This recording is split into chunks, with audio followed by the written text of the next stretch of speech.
welcome you a beautiful night here in Philadelphia, Pennsylvania. We're at Citizens Bank Park, and we are ready for Game 3 of this series.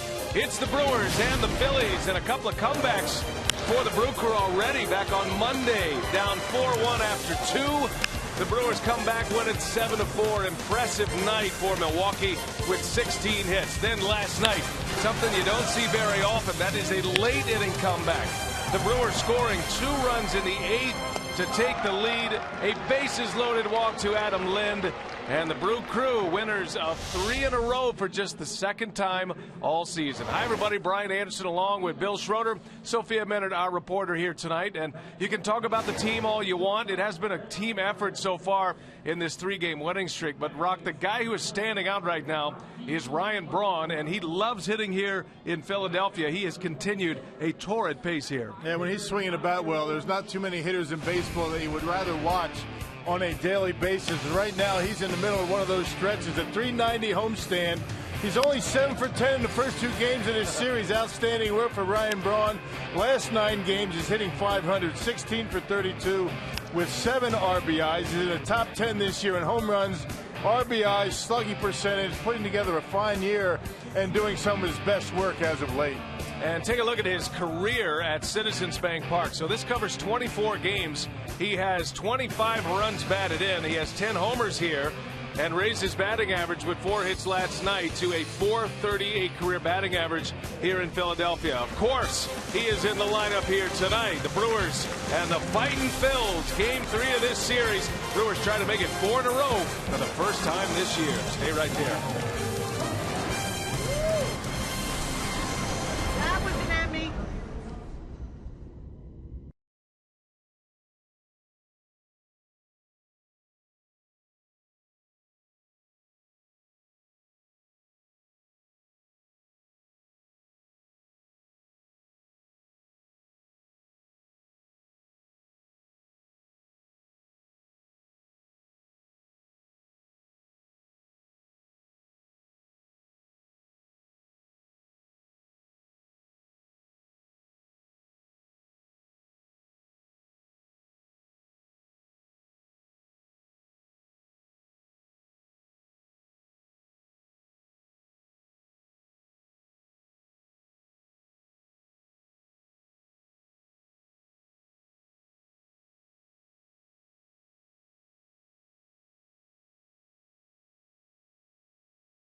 Great night for baseball tonight. Much different than we had last night. Brewers endured a 1 hour and 20-minute delay last night. Played a good part of the game in the rain, but Craig Counsell's club has a chance to win their 4th consecutive after that thrilling comeback win last night.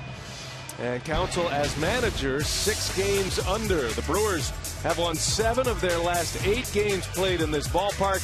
His lineup today looks like this. It is brought to you by Potawatomi, Parra, Jeanette, and Braun at the top. You got Lynn, Gomez, and Ramirez in the middle. Perez earning some playing time. His first start as a Brewer at shortstop.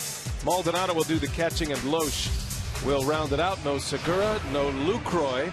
And Rock, that is the lineup that will face Aaron Harang, who continues to find work in the big leagues and was actually having a pretty decent year this year. Yeah, April and May were very good for him. A very difficult month of June. He's 0-7, a 7.28 earned run average in 5 starts. The Phillies haven't supported him with too many runs. This is his 8th different major league team. He had most of his good years with the Reds. Had a very good year last year. And has gotten a chance with the Phillies now. He pitched for the Braves last season. He had over 33 starts and over 200 innings. His first offering tonight is upstairs, ball 1. Away we go with Gerardo Parra in the leadoff spot. Gene Segura getting the day off. Counsell said he had worked it out with Segura many days ago that today would be a day off from the starting lineup. Now you keep a hot hitter in the lineup in Perez, and you get Segura an opportunity to sit this one out. He's been scuffling at the plate a little bit. Now the Brewers overall have won 6 of their last 8 games, and a win tonight would secure their 3rd consecutive series win as Parra lines one foul. Final game of the series tomorrow. A 4-gamer. We'll start a half hour earlier tomorrow, so mark your schedules. Tomorrow's going to be Matt Garza and Chad Billingsley. Billingsley returning from the disabled list. And we'll kick it off at 5 o'clock for Brewers Live tomorrow. First pitch a little after 5:30. And then the Brewers will go to Cincinnati for 3. Home to play the Braves for a quick 3-game homestand, and then out to Los Angeles for a matchup with the Dodgers and then the All-Star break.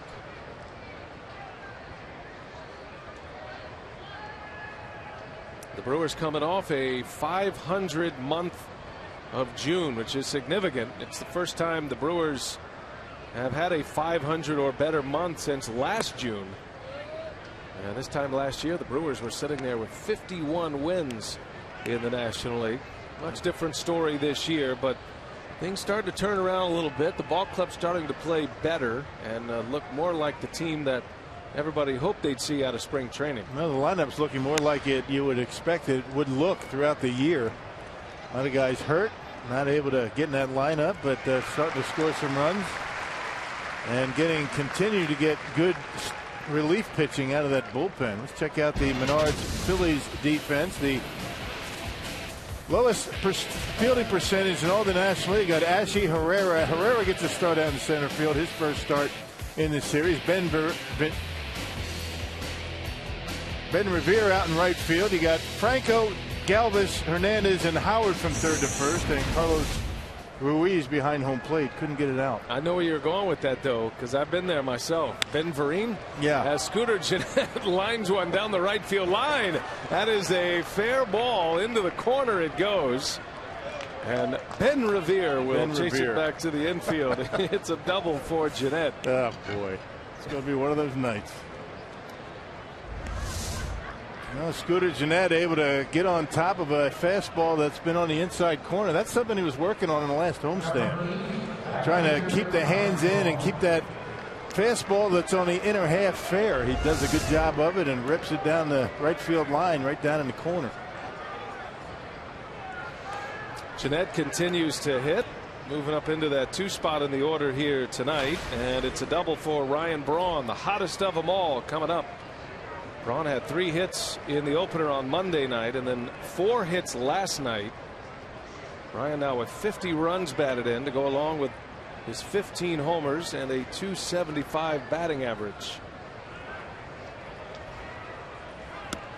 It's been amazing to watch Ryan Braun hit the ball to the opposite field. I was talking to him about that today, and when he gets that feeling, he can hit the ball to right field like a left-handed pull hitter. Just hit missiles down that right field line that goes straight as a string down the line. Not many right-handers can do that. Well, Rock mentioned Braun is in the top 10 in many of the major offensive categories. And maybe the one that is most impressive is his batting average with runners in scoring position. He is currently 4th in the National League in that category. Has a .411 batting average with runners in scoring position, including 5 of his 15 home runs. He's 7th in the league in homers, 7th in runs batted in. And he's got Jeanette out at second base here in the first inning.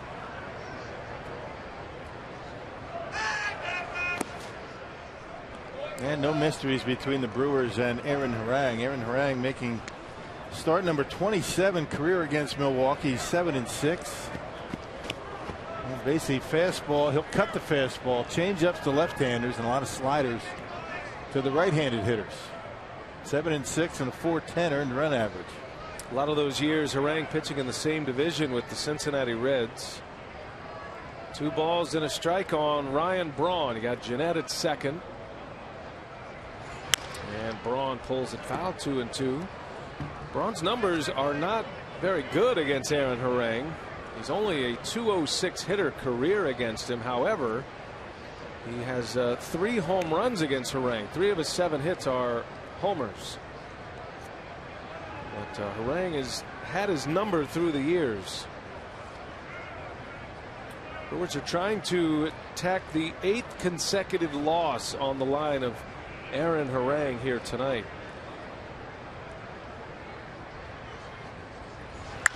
And Braun barrels it up into center field. It goes. Herrera's got a long way to go, and he runs it down. Wrong part of the ballpark for Braun. And Jeanette will tag and go to third base, but there are 2 men out. It was a hanger, and Braun nearly hit it out of here. Just got under a little bit. Pretty deep out there in the center field. Herrera had a lot of room and able to make the catch right in front of the fence. Harang's given up 11 home runs. Not terrible for pitching half his games in this ballpark. Very good hitter's ballpark.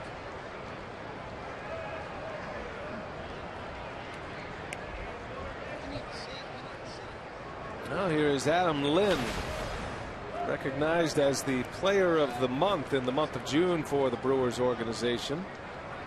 Hit .333 during the month, had 4 homers and 13 driven in. A month where the Brewers went 14-14. Lind has been on a tear himself here lately. He's got a nice streak going at the plate. Adam Lind made a beautiful defensive play in last night's game to help preserve the win. And he's got a hit streak going right now of 9 in a row. He's hitting .419 during the hitting streak. 13 hits in the 9 games. Has a couple of home runs and 9 runs batted in. He's one of the more consistent hitters throughout the entire season for the Brewers. And you see a lot of base hits to right field, but he's been taking a lot of his hits to the opposite field. That ball's pulled, and it is deep and not coming back. Adam Lind with a rocket out of here. A 2-run home run for Adam Lind. And he starts his July just like he finished his June. On the board quickly, the Brewers once again tonight with a 2 spot. Yeah, first 3 games of this series, they've been able to score in the first inning. They had 2 on Monday. He got 1 yesterday, and now a couple courtesy of an Adam Lind home run. That looked like a changeup. That changeup that we were talking about that Harang likes to throw to left-handers. Powerball home run count for Adam Lind, number 12 of the year. And drives in a pair. That was a good start. So Jeanette doubles down the right field line. Lind homers, the 2 left-handed hitters delivering with key hits in this first inning. Here is Gomez now. Carlos back in the middle of the lineup once again. Until he is 100%, probably won't be hitting leadoff much as he slices one to right. Revere makes a catch, and the side is retired. Another good start for the Brew Crew tonight. They're looking for 4 in a row. They lead 2-0.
4 by Adam Lind, and interim manager Pete McCannon.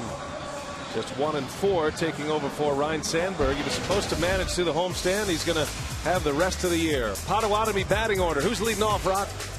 Ben Vereen. Ben Revere, Cesar Hernandez, and Maikel Franco. And then you got Howard, Ashe, and Ruiz. Odubel Herrera, Freddie Galvis, and Aaron Harang rounding out the batting order that will face a former Philly, albeit briefly, Kyle Lohse. Yeah, part of the 2007 season. And, Lohse won his last start, snapping a 5-game losing streak. He beat the Twins 4 runs in 6 innings. He's making start number 16 against the Phillies. Lohse and Harang tonight. They were teammates with the Reds back in '06. And 2 wily old veterans going at it this evening. Lohse is 36 years of age. Harang 37. Revere back in that leadoff spot. He led off innings 5 times last night. And that's hard to believe. Leadoff hitters, you're going to lead off the first inning for sure, but a lot of times that'll be it. 5 times though. There were multiple double switches, so it wasn't just the pitcher making the last out. Brewers had a nice comeback win last night as Revere takes one low. Lohse trying to get the pieces back together. He is fighting his mechanics. He knows that the ball club relies on him heavily as one of the leaders of the pitching staff. He and Matt Garza.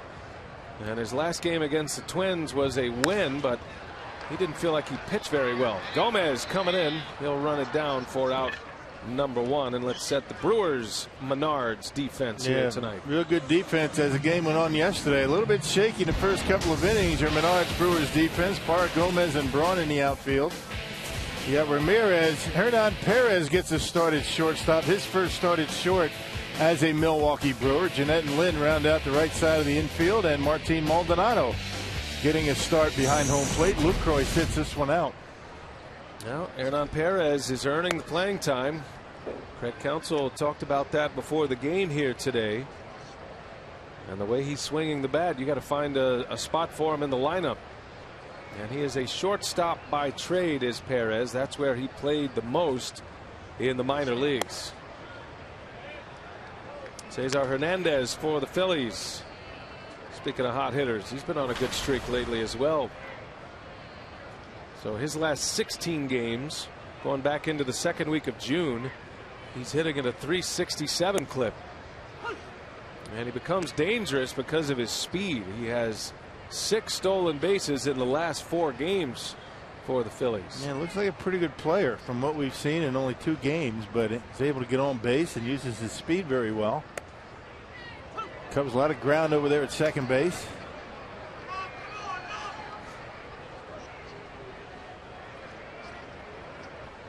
Hernandez filling in for the injured Chase Utley, who's on the disabled list with an ankle injury.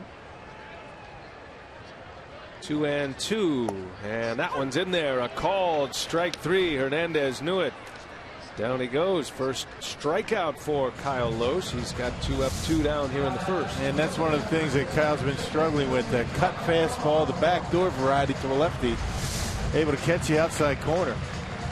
The problem that Kyle's had for the most part this year is locating, pitches. He's either getting too much of the plate or missing and getting behind in the count. There's a good one to strike out Hernandez. 2 away. Here is Maikel Franco now, and he swings away at the first pitch. Out to Ryan Braun. Going to be a nice, quick, easy inning. 10-pitch inning for Lohse. Off and running in Philly. 2-0. The Brew Crew with the lead.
Hotel and Casino. The Brewers have a 2-0 lead here thanks to Adam Lynn's home run, extending his hitting streak to 10 games. And Hernan Perez is trying to keep up. He has a hitting streak of his own at 9 games. And over his last 14, he's hitting .486 in that run, 2 RBIs for him there. And really, it's coming from a change in his batting stance with hitting coach Darnell Coles. He saw it when he was with the Tigers. He had his front leg turned, so it's about getting that front leg straight to the pitcher. He said he's feeling really comfortable at the plate right now and also feels good at shortstop where he's making his first start for the Brewers. All right, Sophia, thanks. We watch Ramirez fly out on the first pitch. Hits it deep, and now Perez will bat here. And this little subtle change that Perez has made, it's given him a lot more power, Rock. It's hardly noticeable to the naked eye, but when Darnell Coles does explain it, it gives you an idea why he's been on this kind of run. It's all about, not a lot of moving on the lower half. I mean, the legs, not a whole lot of moving. He just lifts up that front heel, and it's as much to do with, playing time as it does, making adjustments at the plate. I mean, he's getting some consistent playing time and showing what he can do at the big league level. You could see the first 31 games this year. He really hadn't been able to do much. He was in and out of the lineup, not getting consistent at bats. Now he is, and that's very important to young hitters. 2 quick outs for Aaron Harang, 2 fly ball outs to right. And Perez is certainly enjoying the playing time, and imagine where he was a month ago. Brewers claimed him off waivers on June 2nd, and prior to that he was with the Tigers. Tough to find your way into the lineup with that club, and with that American League setting, there's not a whole lot of opportunities for double switches or pinch hits. And so he developed, according to Craig Counsell and Darnell Coles, a batting cage swing where you can make a lot of mistakes and still make good solid contact. Can't do that in the big leagues, not in a regular game. These guys throw too well, they throw too hard. Got to be right to the baseball. That's what he's been doing. Venezuelan-born Hernan Perez. Been quite a story. So 2 quick outs. Here is Martin Maldonado. And he hits a little soft fly ball to right field. Slicing. That's down. Fair. And Maldonado with a big turn will hold at first with a 2-out base hit. Yeah, Revere not able to get there. He was shaded toward the line a little bit, figuring that Harang was going to pitch him away. How about Martin Maldonado? He's been sitting around a long time. First time up, gets a base hit. Talk about a confidence builder throughout the game. You get a hit your first time up, you get one out of the way, and Revere just not able to get there, but he does hold Maldonado to a single.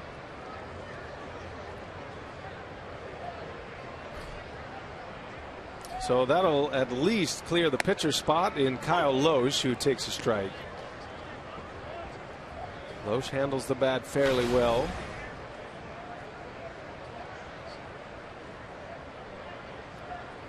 Batting with 2 outs. Maldonado at below average speed over at first, and Loesch fouls it back. A home run ball for the Brewers has him on top. Adam Lynn with a homer in the first. Aaron Harang had allowed 4 homers in his first 12 starts. He was off to one of the best starts in the big leagues. But he's given up 8 homers his last 5 starts now.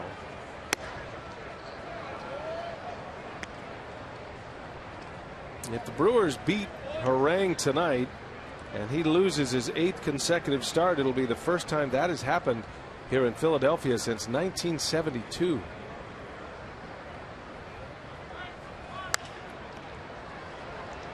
Loesch fouls it away. That'll be in the seats. A lot of it has to do with run support that the Phillies have not been able to provide for him. In this losing streak, 7 in a row, the Phillies have scored a combined 7 runs while he's in the game. You're not going to win too many games when you get run support like that.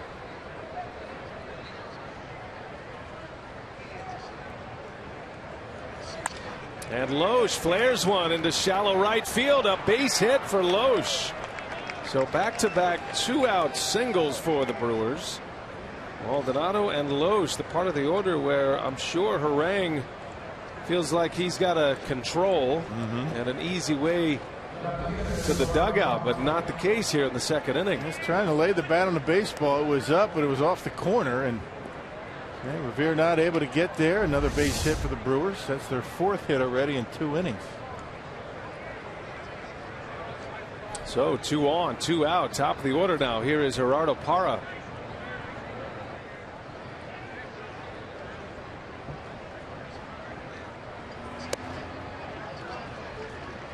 Parra last inning popped up to short. Gerardo back in that leadoff spot here tonight with Segura down and Gomez still in the middle of the order. Counsell doesn't want to put Gomez in the leadoff spot while he's dealing with this leg injury. And although he says he feels good and he's running well, Gomez, you can just tell, is still not 100%. Picks his spots. They might be protecting it just a little bit. It might not be something that heals this year.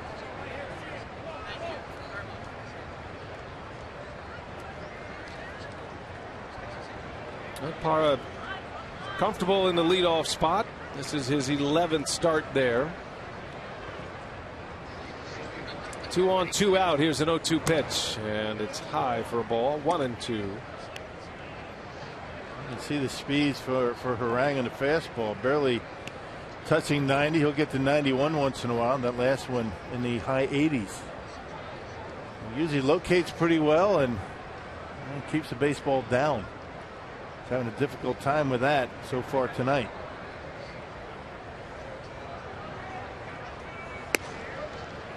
2-2 on Parra. Over Harang's last 6 starts, his ERA is over 6. 6.02 ERA. He was sitting there in mid-May with a 4-3 record and a 1.82 earned run average.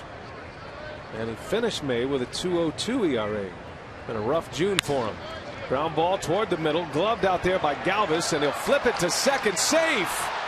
Loesch hustling all the way, beats it to the bag, and the inning will continue here in the second. Yeah, pretty fancy play over there by Galvis. I guess that was the only shot he had. Didn't think he was going to be able to get Parra at first. Kind of catches it in the glove and flips it over to second base. A little bit of air underneath of it. Pretty close over there at second base. The safe call.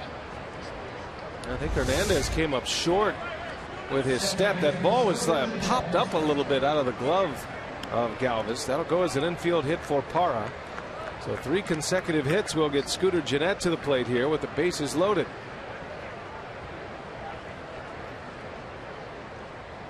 Gennett with a double down the right field line his last time up.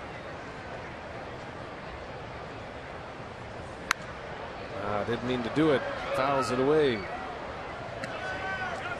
2 out hits for the Brewers have been impressive. Last night it was a string of 2 out hits started by Ryan Braun in the 8th inning. That helped him come back in last night's game. And a 4-3 final. They scored 2 runs in the 8th. Brewers have had men all over the bases this entire series. Gennett pulls it foul. 0-2 the count on Scooter. And Brewers 2 for 10 in last night's ball game with runners in scoring position. They left 9 stranded. Phillies left 11 on base.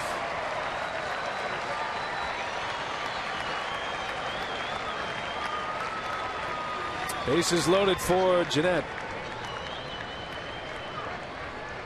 And an 0-2 pitch is swung on, bounced to Howard. He'll take it to the bag, and that will retire the side. But the Brewers get 3 consecutive hits, tack on that pitch count for Harang early.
brought to you by Menards. Save big money at Menards on all your home improvement needs. By Toyota. See where Toyota takes you. Test drive one at your Toyota dealers. Toyota, let's go places. And by Miller Lite, the original light Pilsner. Cheers. It's Miller time.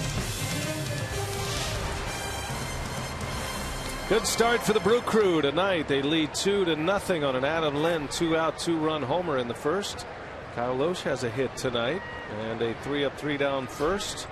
Took him 10 pitches to get through it, and he'll start the second inning facing Ryan Howard. It's been unusual. The last 2 games, Ryan Howard has been double switched out of the game in each of the first 2 games. And early on, his spot has come up both nights with the Phillies down. He's not the kind of hitter that he once was, but I was talking to some of the Brewer coaches today. They are surprised at that, and he still represents a significant threat at the plate, even though he's hitting for a low batting average. He is their leader in home runs and RBIs. Hit that one sharply right at Lynn. And he'll go to the bag for out number 1. He's had a lot of success against Kyle Loesch. Now Loesch is more of a middle speed type pitcher. You can get him with good hard stuff up and in on him. You know, the curveball's down in the zone. He's 11 for 29 career before this game. That's a .379 batting average against Loesch with 2 home runs. Well, he hit it sharply, but right at Lynn for the first out. Now to bring up Cody Ashe now. He was another guy double switched out of the game last night for defensive purposes. Phillies had a late lead. They were not expecting to give that up. They led 3-2 going into the 8th inning with Giles and Papelbon lined up, and then the Brewers able to snatch it back with 2 in the 8th. Yeah, risky, you know, taking that to your offense to shore up the defense with only a 1-run lead. Doesn't take much to come back. You know, one swing of the bat, you're tied, and you've got a couple of your big thumpers out of the lineup. Ground ball to Jeanette. 2 up, 2 down for Loesch. You know, when it works, you look like a genius. When it doesn't, people, you know, wondering what you're doing. You know, and it was interesting last night. Giles, the setup man for the Phillies, retired the first 2 batters he faced last night and made it look pretty easy. He was throwing hard. And then he had Braun in a 2-strike count, so it's not looking real good for the Brewers last night in the 8th. Braun turned around a 99-mile-an-hour fastball, a high fastball at 99, about a little above the belt, and he turned it around for a base hit, and then suddenly the game changed in that moment. There was an 11-pitch at-bat by Gerardo Parra. The strikeout was nullified to Carlos Gomez. Time was called before the pitch.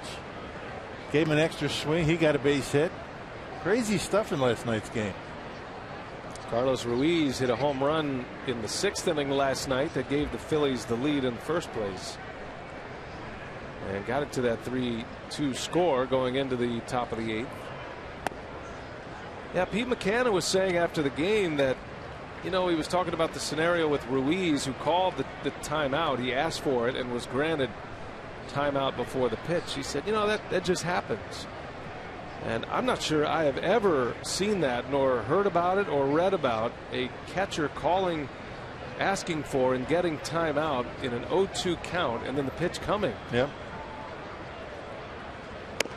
Now Gomez last night said that he heard something, either balk or timeout, so he just decided to swing just for the fun of it. And I guess his point was he would not have swung if there would not have been a timeout called. Who knows? Good story to tell at this point.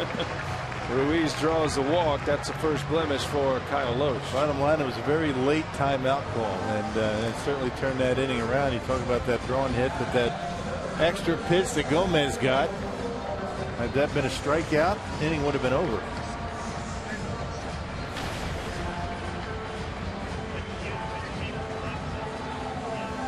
Here is Odubel Herrera, the center fielder tonight. He came in the game last night to play defense. Played center field. And Herrera back in the starting lineup here tonight, which moves Revere to right. He swings at the first one, a pop-up, long run for Gomez. Parras coming in too. That'll be Gomez to make the call, and he's got it. And Loesch is off to a good start tonight in Philly.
Coming to bat on a beautiful night in Philadelphia. It is now time for you to tweet your strongest fan photo. Use hashtag WithDataStrongFan, and you just might see yourself in an upcoming broadcast. It's all brought to you by T-Mobile. Good baby right there, hanging out with Pops, watching a little baseball. It is a warm night here in Philadelphia, humid. Good to have it after what we endured last night. Ryan Braun will lead off. Harang giving up 2 in the first. That 2-run homer by Lind, and then Harang allowing 3 consecutive singles with 2 outs in the second inning.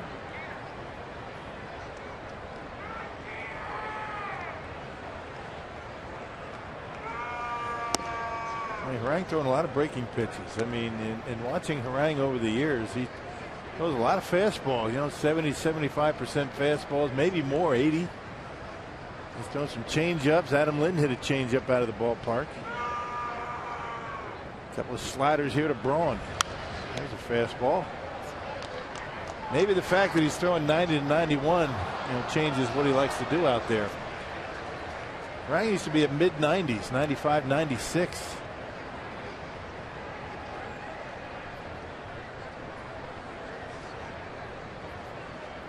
He was one of the great workhorses in the game with the Reds.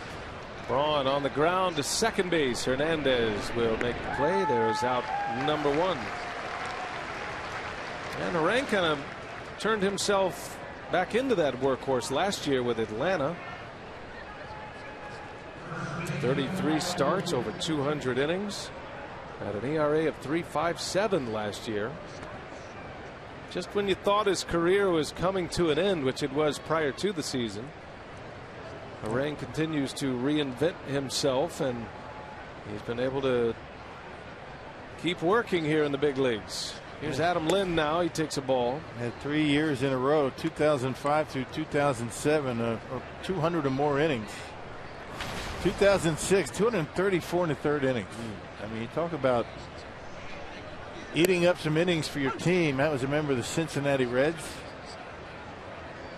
Yeah, he was managed back then by Brewers bench coach Jerry Narron. And he made a run at a Cy Young Award in 07. Here's a pitch down and away, just missed to Lind. And it's 2 balls and a strike. Adam popped his 12th homer of the year his last time up. He's got a 10-game hitting streak going right now. 2 outs, a man on. Lynn, boy, you knew it was gone the moment it left the bat. It just had that sound and that arc. He's been all smiles here lately, Adam Lynn. Good way to start your day. Pinch hit yesterday, drove in a run with a walk. And a 2-run home run to start the day today. You know, Adam Lynn's starting to pull the ball a lot more. And Ramos Ramirez doing just the opposite. He's starting to go to the opposite field. Trying to influence those spray charts a little bit. 2-2, and that one misses inside. Full count to Lind.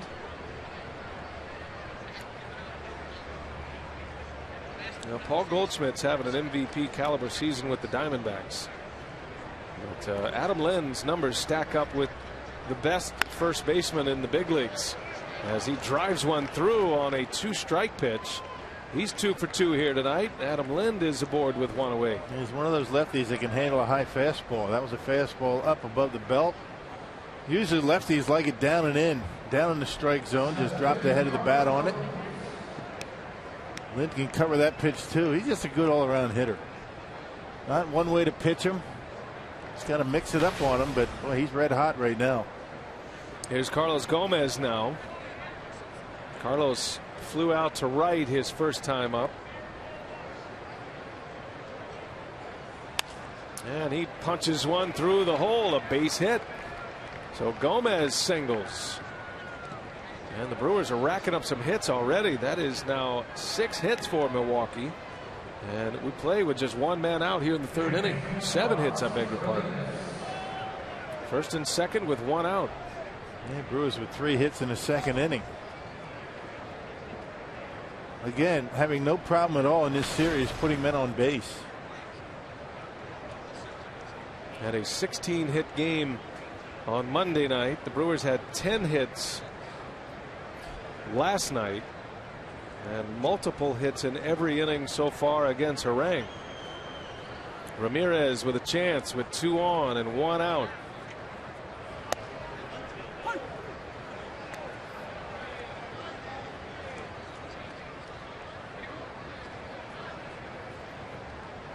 Last night Aramis drove in 3 runs. He was 2 for 4. He drove in 2 big runs on Monday night, gave the Brewers the lead. That was in a pinch hit appearance. And that ball's hammered left field. That is down, a base hit. It'll go to the wall. Lind will score. Gomez right in his hip pocket. And the throw comes in late. Gomez is in.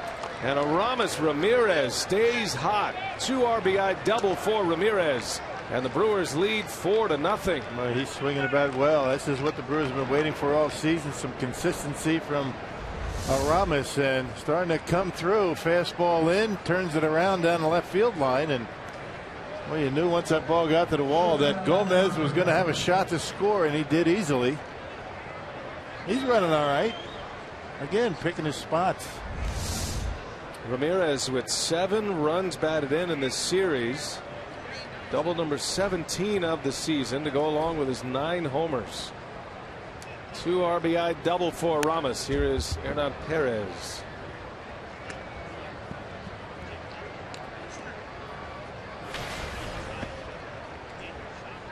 Brewers are now 3 for 5 already with runners in scoring position. A ton of men on base. 8 hits already in 3 innings. Broken bat right to Harang. And Perez is out. The head of the bat went helicoptering into the seats. And luckily, no one occupying those particular seats. That was a scary flight of that bat with a jagged edge on the end of it. Bat boy looking for all the pieces.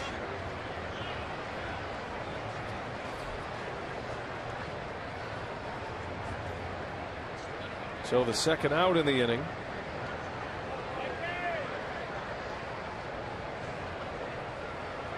Here's Martin Maldonado.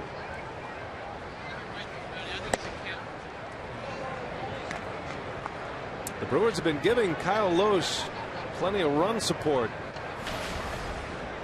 Twice they have scored 10 runs in a game for Lohse. They have a 12-run game in a low start.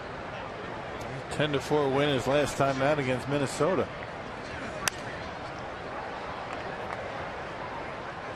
We're talking about Maldonado getting that base hit. This is his first start since June 20th. And not only did he not start on the homestand, he didn't even record an at bat on the last homestand, so it has been a while for him. Which makes it even more important as this game goes on for Maldonado to get that hit his first time up. 1 ball, 1 strike. That one's in there. Called strike 2 on Maldonado. In the first of a 2-year deal with the Brewers. It's been a very serviceable backup, earning that contract, backing up Lucroy. Here's a 1-2. And he got him. Maldonado spins out of there. He strikes out looking. And the inning is over, but not before. Aramis Ramirez delivers again. 7 ribbies in the 3 games of this series. He drives in 2. It's 4-0 Milwaukee.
A 4-0 lead. Let's give you a taste in our AT&T U-verse rewind. We take you back to Monday night. This was a significant play in the game, as was this, the leaping catch by Gomez. Brewers had a comeback win Monday, and then Gerardo Parra a stab. This double play was the biggest play defensively in yesterday's comeback win, and the Brewers have taken the first 2 in this series against the Philadelphia Phillies. Adam Lind has showed some leather work in this series thus far. Yeah, that double play came in the 8th inning. Bases loaded, 1 out in a 1-run game, and Brewers able to get out of it. Lohse back to work, facing Freddie Galvis, the switch hitter. And he was off balance. Fly ball out to center field for Gomez. Routine. 1 away for Lohse. Looks like Lohse has been able to keep the baseball down. He's been pretty good on the corners so far tonight. A 5-5 career record against the Phillies. A .323 earned run average in 15 starts. He's pitched pretty well here at Citizens Bank Ballpark. 2-1, a .294 ERA, and 6 career starts against the Phillies in this ballpark. Not as a Philly. Here's Harang now, and a strike called on the 6'7" Philly pitcher. A significant strike zone. Lohse came up with the Twins, and then he was traded to Cincinnati in the 06 season, trade deadline of 06. That's where he and Harang were teammates, 06, and then the beginning of 07. And Loesch was coming up on free agency the 07 season, so the Reds flipped him, traded him to Philadelphia at the trade deadline of 07. And then he hit free agency, signed with the Cardinals late in 08. And that's where his career really began to take shape and change, for that matter. Those years with the St. Louis Cardinals. He didn't sign with the Cardinals until mid-March of 08. Harang hits it sharply. That's going to fall. A base hit. The first hit of the game for Philadelphia is by the pitcher, Aaron Harang. And it was no cheapie either. Yeah, career under 100 batting average and 092 earned run average, or I should say batting average, but hitting much better this year. Coming into that bat over 150. Hit that one hard. Loesch had only given up a walk to Ruiz as the only base runner of the day. Now a single by Harang, back to the top of the order in Ben Revere.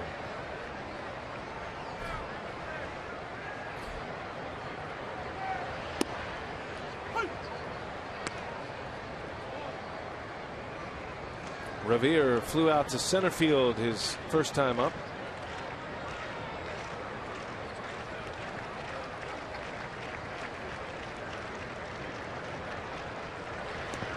Yeah, he chased one down in the dirt. Revere swings. No balls, 2 strikes on the Phillies leadoff hitter. And back-to-back breaking pitches, and both of them down in the strike zone. That's where Loesch needs to keep them. Those hangers have a tendency to get hit in the gaps.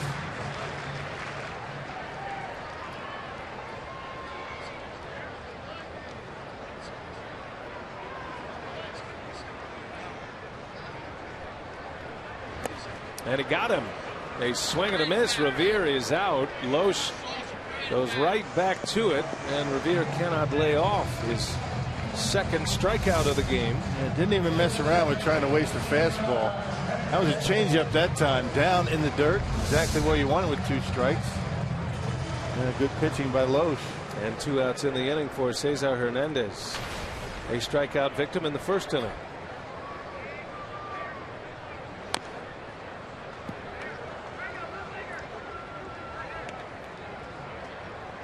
Loesch pitched in the postseason for the Phillies in 07. He was not in their rotation in their division series against the Colorado Rockies. Rockies advanced that year, went all the way to the World Series in 07.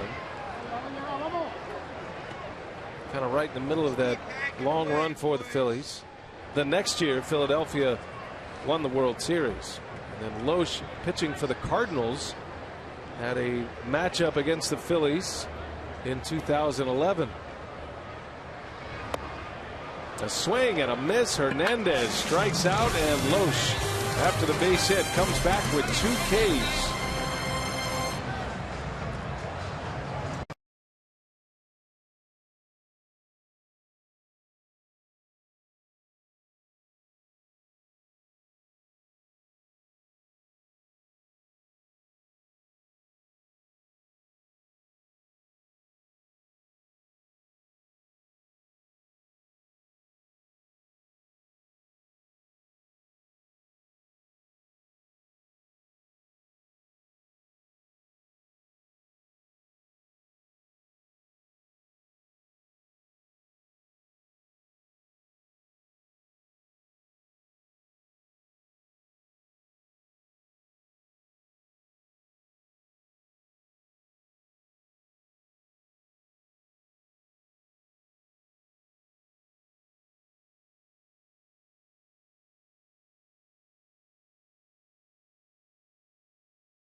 Baseball on Fox Sports Wisconsin is brought to you by Marshfield Clinic. Don't just live, shine. By Piggly Wiggly, the official supermarket of Fox Sports Wisconsin. And by Hupy and Abraham. 800-800-5678. Hupy and Abraham. Tell them you mean business. Beautiful night, Wednesday night here in Philadelphia. We're in South Philly. There's a scene of Center City, which we could not see yesterday with all the rain in the area. It was like a normal summer night here in Philadelphia after a ton of rain came through the area last night. That's where Rock likes hanging out, right there, Center City. That's where it's all going on. We got a great sports complex here. This is always a nice little trip if you want to follow the Brewers on the road. Very entertaining in the crowd as well. Much better crowd than that. I guess there's fireworks tonight after the ball game. Very nice. I have to hustle out of here, maybe. You don't want to see them? Catch the fireworks from the bus. It's 4th of July weekend. Kyle Loesch into left center field for a base hit. So how about the pitchers in this game with 3 hits tonight? Loesch with his 2nd hit in as many at-bats. So a base runner to start the 4th inning as Loesch is 2 for 2 tonight. Harang just not able to keep the ball down to Loesch. Dumped one into right his first time up, and Kyle with a pretty good swing, a line drive into center. Had 3 hits his first 23 at-bats of the season. Has 2 and 2 at-bats here tonight. And Loesch is a very good athlete. He's the guy that if there's a need for a pinch runner and you're out of players, and we've seen it a couple of times this year. Counsel calls on Loesch, so he's no liability on the base paths. As Parra takes a breaking ball for a strike.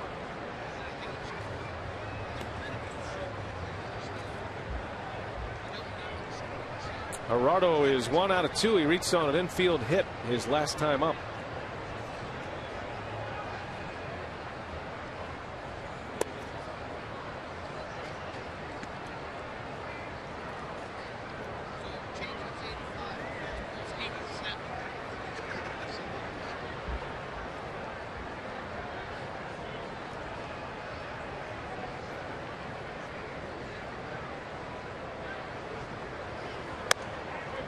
Two and 1 to Parra. Harang pitching for his 8th different team. He spent 8 years with the Reds, 2 years with Oakland, and then he has had a single year with 6 other teams, including the Phillies. He came up in the Rangers system. He was drafted by Texas in the '99 draft. I saw him coming up through the minor leagues, actually. He was traded from the Rangers to the A's and pitching in the Texas League, and he was a hard thrower at 6'7". He used to throw in the 96, 97 mile an hour range. In his early years with the Reds, he could bring it a little bit. He issues a walk, so 2 on to start this inning, and for the 4th consecutive inning, the Brewers have multiple base runners in an inning against Harang. And he says no command at this point in the game. And a tough time putting the baseball where he wants it. You got to take advantage of it.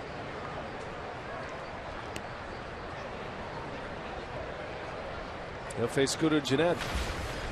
He retired him with 2 on, actually with bases loaded in the 2nd inning. Got him to ground out to first base, although Gennett did double and score in the 1st. Big spot for Gennett. Got a chance to play run producer here. He has just 9 runs batted in for the season. Spent about 3.5 weeks at AAA Colorado Springs in the month of May.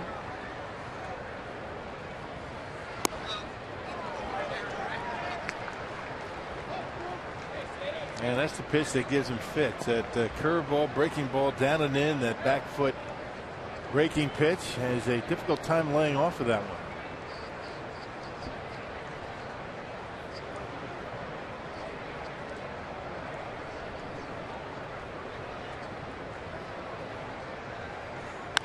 And Gennett bounces one to second. Hernandez gets the out at second, and too late at first. Howard did a good job to keep that one out of the Phillies dugout.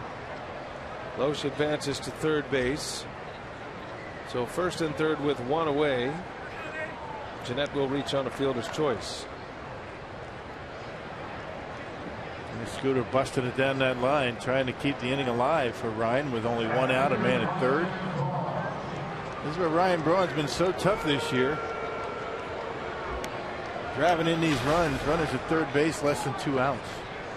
He is 0 for 2 tonight.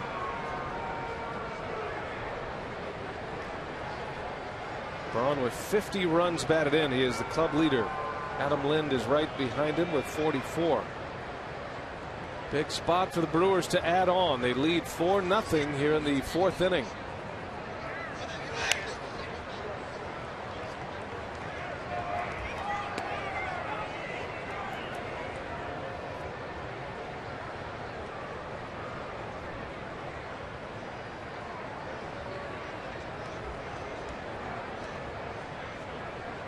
Kyle Loesch started the inning with a single. Jeanette at first on the fielder's choice. Phillies are going to play their infield back. They're going to take a chance to turn 2 to get out of the inning. A lot of ways to score a run here. Braun dribbles one foul, and it's 0-2 on Ryan. And Ryan upset with himself. Ryan trying to two-seam that fastball down and in. That's where teams try and get him out, but a lot of times they leave it out over the plate, and Ryan hits it hard somewhere in the gap.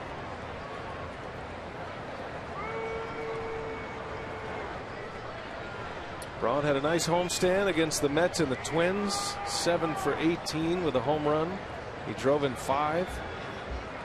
7 hits already in the first 2 games of this series.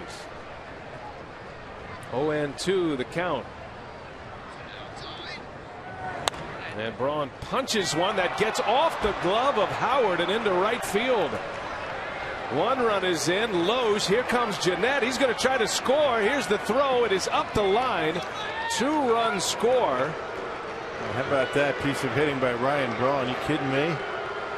Just getting a bat on it. That's enough. But Ryan Howard not showing much range. It looked like he knocked it down a little bit. But Ed Cedar and the Brewers base runners taking a big advantage of Ben Revere out there. No throwing arm whatsoever for him. Check this out. How about that? That was a whiff by Ryan Howard. Gets down in the corner, and Scooter Jeanette busted it around third. Ed Cedar decides to send him, and really not even close at home plate. That's not much of a throwing arm in right field. That is not a right fielder's throwing arm out there. 6-0 Brewers. Another 2-run inning.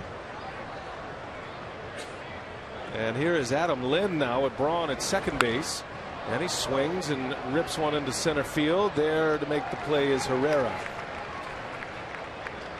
Second out of the inning. That could have just as easily been a double play had Ryan Howard been able to get a glove on that ball hit by Braun down the line. It was right over the bag. If he catches it and steps on the bag, I think he might have a play at second base. He whiffed on it and ends up being a 2-run double for Braun. They have not officially scored that batted ball by Braun just yet. They are deliberating. He's going to get credit for at least 1 run batted in. If it's an E3, and he'll have at least 1 RBI. If it's a base hit, he'll get 2 RBIs.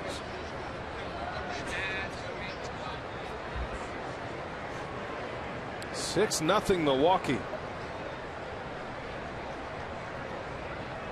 Certainly a ball that he should have knocked down at least. I mean, you would figure that if he was there, he just missed it. Could go either way here. And Gomez takes a ball high. So they just announced the scoring on that play. It's going to be a base hit and 2 runs batted in. So a double and 2 RBIs for Braun. He'll take it.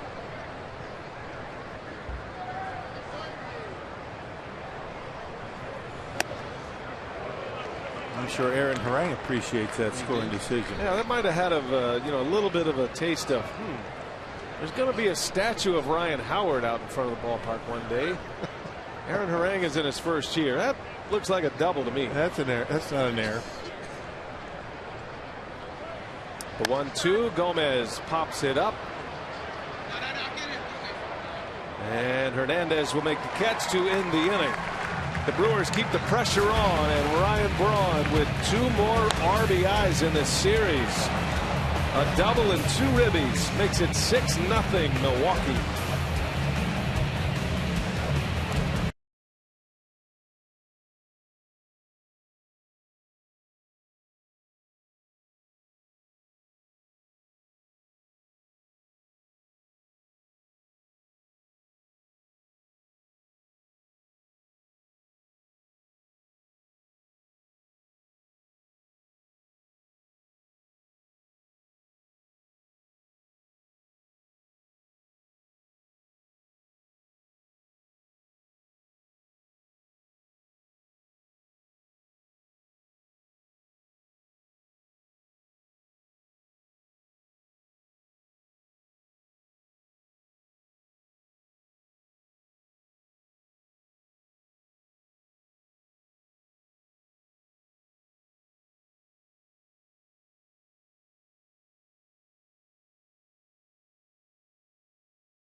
Hey, Chris Davis makes his bobblehead debut on Sunday, July 19th, as the Brewers take on the Pirates. All fans in attendance will get a bobblehead of the Brewers outfielder wearing a special camo jersey, courtesy of the Wisconsin National Guard. Go to Brewers.com to reserve your spot today. Kyle Lohse back to work. And first ball swinging is Franco, and that's going to fall. A base hit. Gomez overruns it. Braun is there. The throw to second is late. And Michael Franco with a double to start the 4th inning. He don't waste time, does he?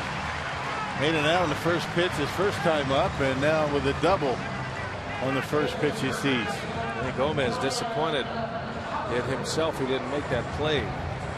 Well, if you don't make the catch, you got to keep it in front somehow. Make it down, smother, and keep the man at first to keep the double play alive. A leadoff double for Franco. He has 10 doubles, 10 homers, 9 walks this year.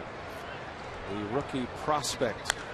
And Ryan Howard lines one to right, a base hit. Franco got a late start, so he'll have to hold up. And so the Phillies with back-to-back hard-hit balls here in the 4th inning. 2 on, 1st and 3rd with nobody out. And Lohse in his first real trouble of the night. And again, Ryan Howard showing a pretty good bat against Lohse. Coming in, hitting almost a 380 clip. Another base hit. Got to bring up Cody Ashe now.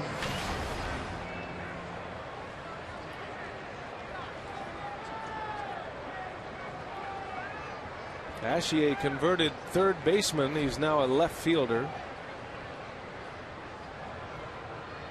Still not completely comfortable in left field. They typically take him out for defensive purposes late in games when they have the lead. And that's what happened last night. Problem is the Phillies gave up the lead, and Ashe is a good bat in their lineup, and he wasn't available.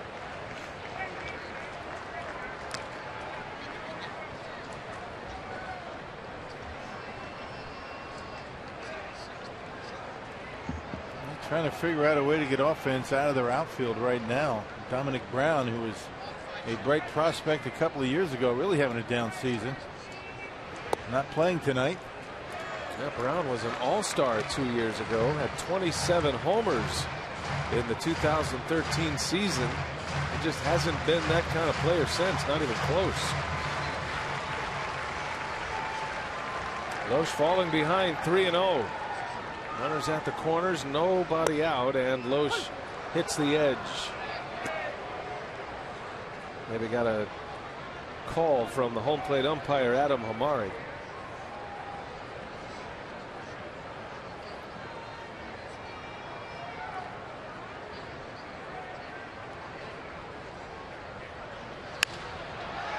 Ashe fouls it away. And back in the count is Loesch at 3-2 now. Yeah, trying to avoid a big inning. The Phillies are set up nicely. Big innings have been a problem for Kyle all year.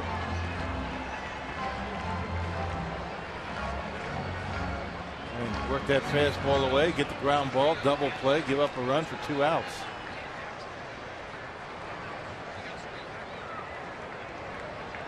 Here's a payoff pitch, and it's in there. A called strike 3. Little backdoor cut fastball from Loesch. And the first out is a strikeout. Loesch has 4. He needed that one. And he was down 3-0 in the count. Able to come back and get the edge on the 3-2 pitch.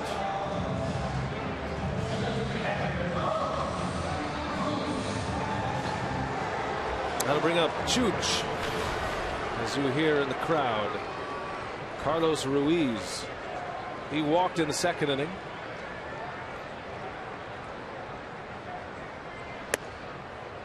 Ruiz hit his first home run of the season last night in game number 51.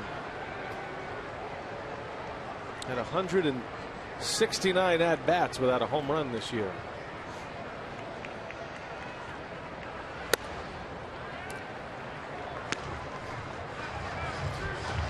On a 3-0 pitch from Taylor Youngman.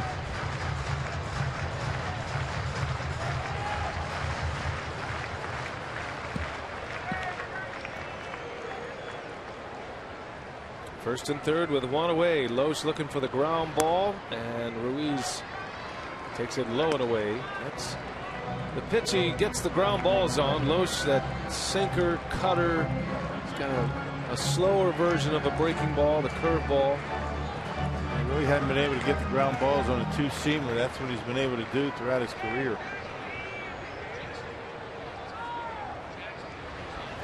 Yeah, way out in front. Ruiz a little anxious at the plate. And it's 2-2 now. Ruiz has never been known as a home run hitter, but he did have 1 year where he hit 16 homers for the Phillies. That was his career best. That was his all-star season of 2012. And he just lays the bat out there. Jeanette, long way to go, makes the catch. So Scooter runs it down for the second out.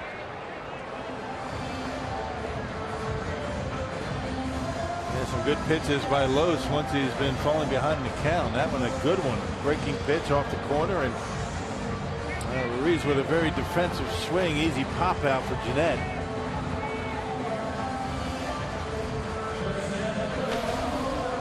Odrible Herrera now with 2 away. Promising start to the inning by the Phillies with 2 on and nobody out. And Loesch is an out away from stranding 2. Phillies left 11 men on base last night. And strike 1 to start it. Herrera really spreads out in that batter's box, doesn't he? Looks very uncomfortable. Yeah, wide open stance, back line, and it doesn't look like he has much ability to move those feet, but he does pick up that front foot and move that front leg toward home plate. It's a lot of movement in that swing.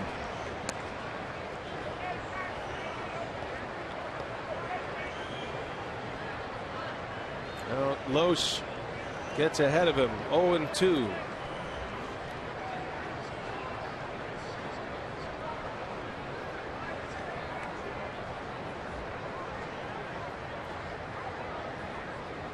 Loesch deals. 0-2 pitch. Hit hard on the ground. Base hit. And that'll bring in a run for the Phillies. An 0-2 pitch. Singled into right by Herrera. Yeah, oh so close to getting out of it, but made a mistake on an 0-2 count. Left an off-speed pitch up and in, and Herrera able to find the hole between first and second. There's a changeup, actually. Lynn not able to get there and into right field. So Loesch not able to keep the Phillies off the board. 3 hits this inning. A run is in. 6-1 our score now. 2 on with 2 away. Here's Freddie Galvis.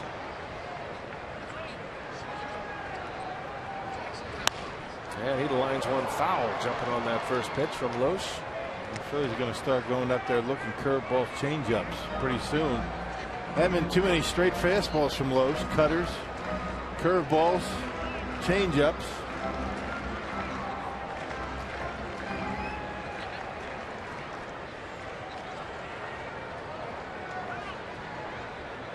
Those put-away pitches have hurt Loesch this year. He hasn't been able to do it like he was last season. That's one area he's trying to improve upon. He's been talking about mechanics a lot and just not getting into a good position, a good load position. He can't quite find it. Body's not in sync. He likens it a lot to a golf swing when the lower half's not connected to the upper half, and he feels like, you know, at times he's just fighting himself, fighting his mechanics. Nothing's coming easy for him. Pitchers, hitters go through that. It's a bit surprising that it's lasted this long with Loesch. I mean, he's been around a long time. He knows himself and just hadn't been able to put it together. He did win 2 in a row a while ago. Looked like he was going to snap out of it, but has not been able to find that consistency. He's got Galvis 2-1. 2 men are on for the Phillies. They have just scored here in this inning for the first time. And a 2-2 it goes on a swing and a miss.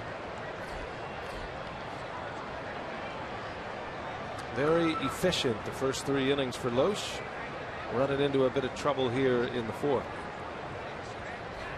Started with a double by Franco, and then Howard singled. 2 balls, 2 strikes. Loesch trying to get out of this inning. And a foul tip right off the mask of Maldonado. Count remains at 2-2.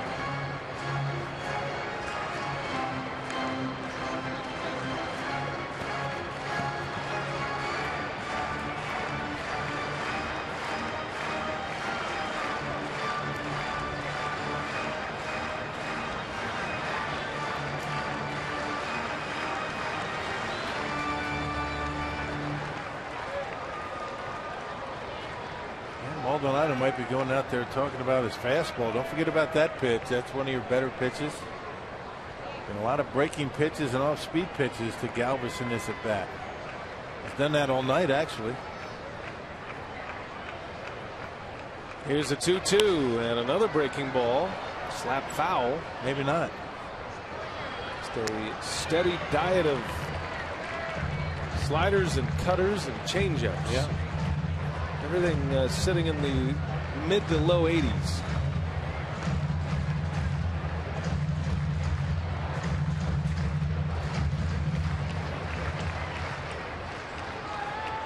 Galvis flew out to center field his first time up. Ready for another 2-2 pitch. And that time the fastball straightens him up. 3-2 the count now. That'll get both runners on the move with 2 away in the inning. Turns into a key hitter for Loesch. He's got a 6-1 lead. Trying to squash a Philly 4th inning rally here.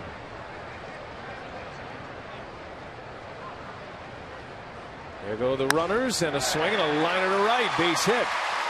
Ryan Howard coming around third. He'll score, and Braun bobbles it in right. That allows Herrera to advance. Back-to-back 2-strike hits by Herrera and Galvis. Yeah, probably an error on Braun there, allowing Herrera to get to third base. He was going to stop until Ryan bobbled it out there. Back-to-back hits at the bottom of the order, driving in a couple of runs. This is the bobble that allows Herrera to get to third. He wasn't going to go to third until Braun bobbled and missed it. That'd be an E9. Brewers had 3 errors yesterday, still won the game. And an error here today, the 4th hit of the inning. Now the pitcher Harang is up with runners at first and third. And Harang able to check his swing. This has been the kind of innings for Los that are just maddening for him. Yeah, just cruising along and all of a sudden giving up a crooked number.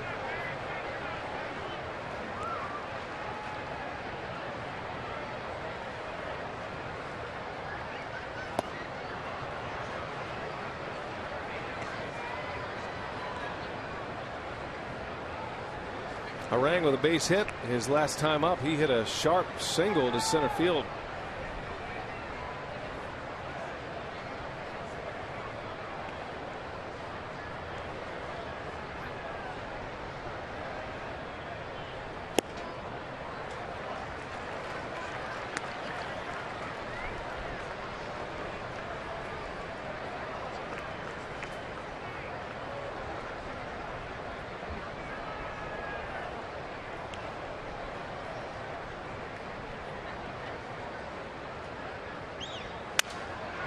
A broken bat grounder to Jeanette, and the inning is over. But the Phillies score twice. Los giving up 2 runs on 4 hits. 6-2 Brewers. We head to the 5th.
Is brought to you by Miller Lite, the original light Pilsner. Cheers, it's Miller time.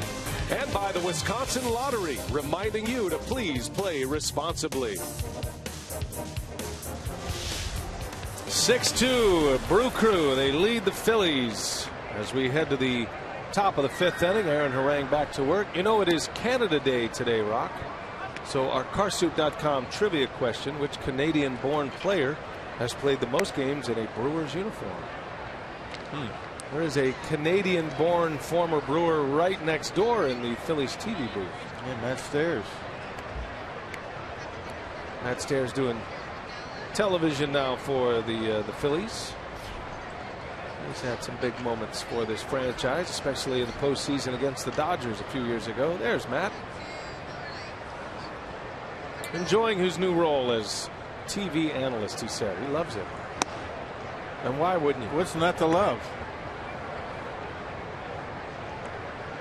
Good gig. I always felt like Matt Stairs was either going to go into television or celebrity softball, and I think he could do both. Ramirez with another base hit. Aramis, he is on some kind of roll right now. That's his 2nd hit of the game. He singles to center to start the 5th. And the Brewers keep racking up the base hits. That is their 11th hit already. 5th inning. Matt Stairs, not a real tall guy. He's really put together. He could hit some of the longest home runs. It's amazing. I mean, he was something else. He connected, boy. He can send him a long ways. Hernan Perez now with Ramirez at first. He's 0 for 2 tonight, is Perez. And even though we're only in the 5th inning, he is the only Brewer in the starting lineup without a hit. Even Kyle Lohse has 2 hits tonight. Until this at bat. Oh, a bold prediction. Is it bold? 11 hits already? But doesn't it figure that the hottest hitter on the team on a night when the Brewers are getting a ton of hits doesn't have a hit? Right. That's kind of the way the game goes. Certainly hope you didn't jinx him now. That'll be on you for a while. Me? Oh, yeah. You. Okay. You're the king of the jinx. I'm rooting them on. 1 ball, 1 strike. Way inside, almost hit him.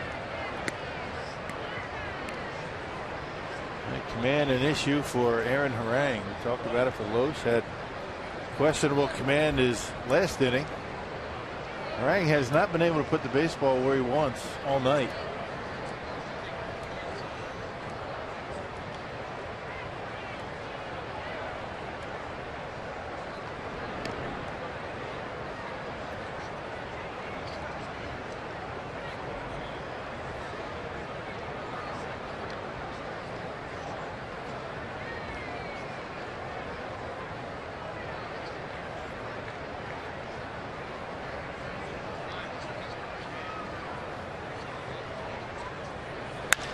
Hit a hard center field. Herrera on the run, and he'll have room. Hernan hit it firmly, but out there to deep center field for the first out of the inning. Yeah, not much money out there. It's deep out there. It doesn't carry all that well.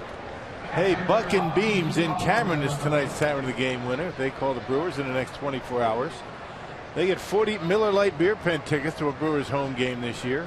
It's offered courtesy of the Tavern League of Wisconsin and Miller Lite. Martin Maldonado with 1 away.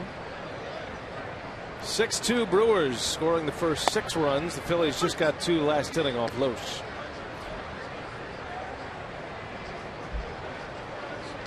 In a series that has been heavily scouted, with 2 teams that are looking to probably trade some players to contending teams and bolster the farm system. Good way to reset an organization if you do it right.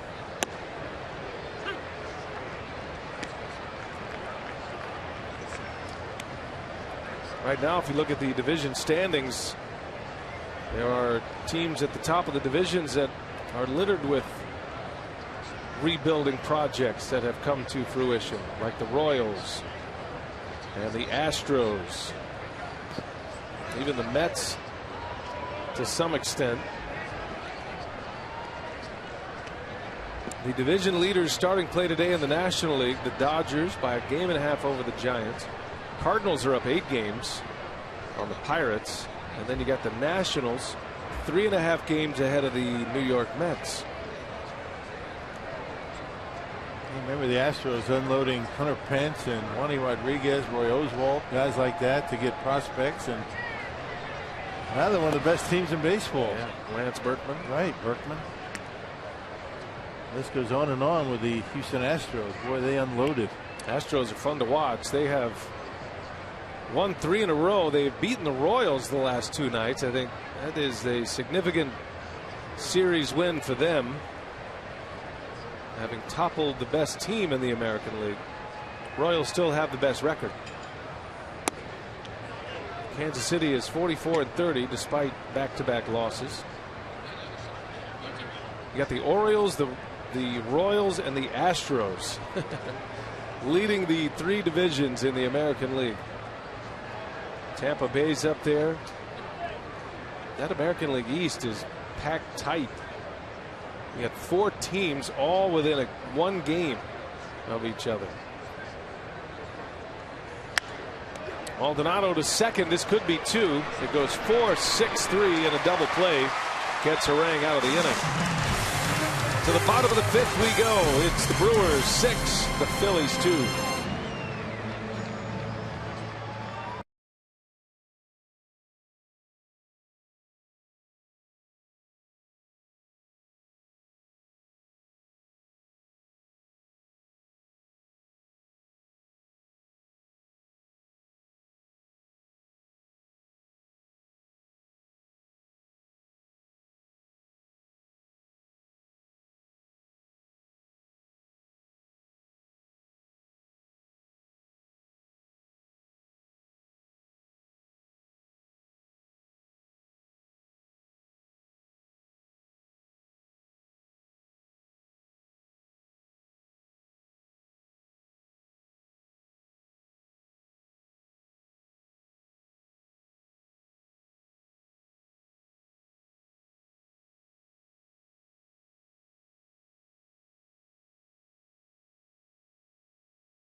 Wisconsin is presented by Potawatomi Hotel and Casino back at Citizens Bank Park. It's a 6-2 lead for the Brewers here in the fifth. And if you are a biking enthusiast, you will love joining the Brewers Community Foundation for the inaugural benefit bike ride scheduled for August 8th. The ride includes 4 routes, one of 22 and 44-mile routes starting and ending in Miller Park, and also 88 and 100-mile routes from Madison to Miller Park. You can pedal to benefit 4 nonprofit organizations, including the Urban Ecology Center, Dream Bikes, Penfield Children's Center, and the Miracle League of Milwaukee. So there's the tailgate party and a ticket to that night's Brewers and Cardinals game. So Rock and BA, time to dust off the bikes and get in shape for the big inaugural ride. Yeah, I'm ready for that. I got the bike ready to roll.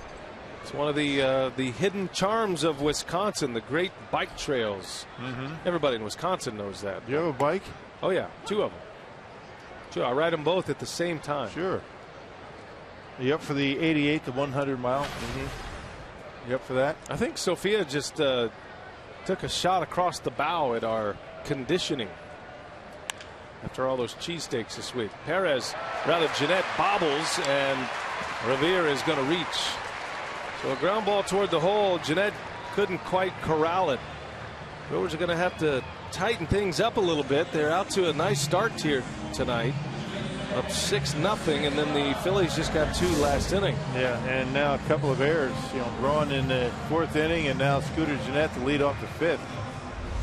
3 errors in last night's ball game. You're not going to win too many games committing 3 errors, but they did last night. Cesar Hernandez now, and a fly ball left field routine for Parra. On the first pitch, Hernandez is retired. Now, every weeknight, don't miss MLB Whip Around on Fox Sports 1. They've got highlights, instant analysis, live look-ins from around the league. MLB Whip Around is weeknights at 6 p.m. Central on Fox Sports 1, streaming live on Fox Sports Go. One away, man at first. Here is Maikel Franco. First pitch, look out. A free swinger indeed. He had a double on the first pitch his last time up. 1 for 2 against Loesch here tonight. Phillies have 5 hits.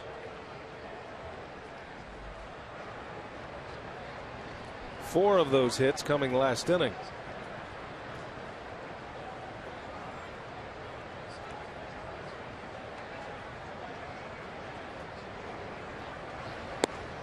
This would be a good matchup with Revere at first. He likes to steal bases, and Maldonado's arm behind home plate. Loesch does a good job holding runners, understands the importance of that.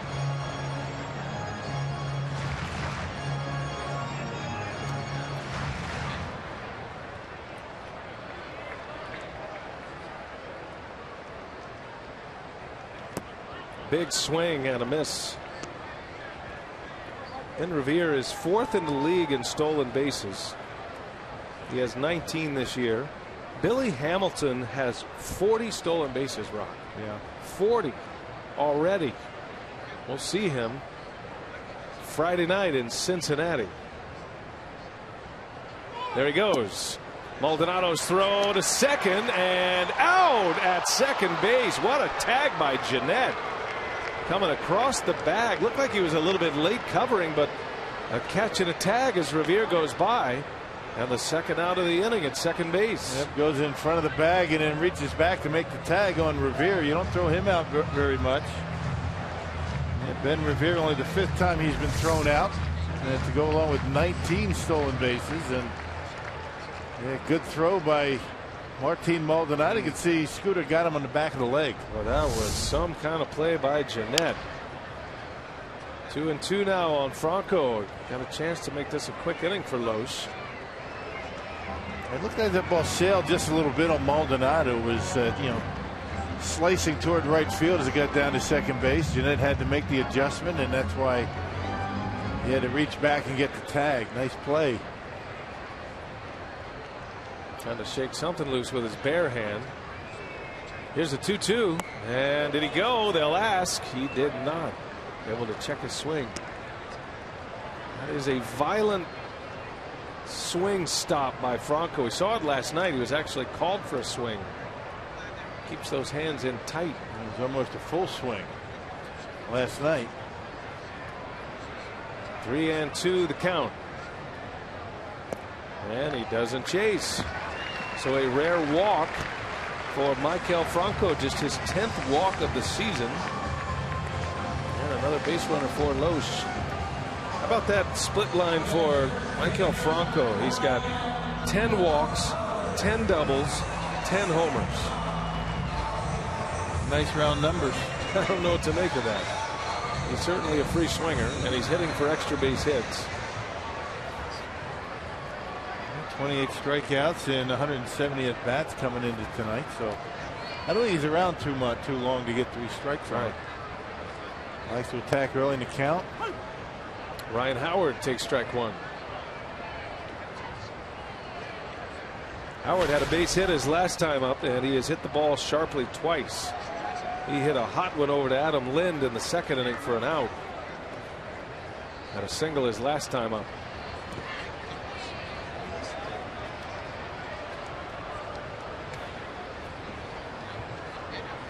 Loesch has always had a tough time against Howard. Now has 12 hits and 31 at bats, including 2 home runs. Hitting over 380.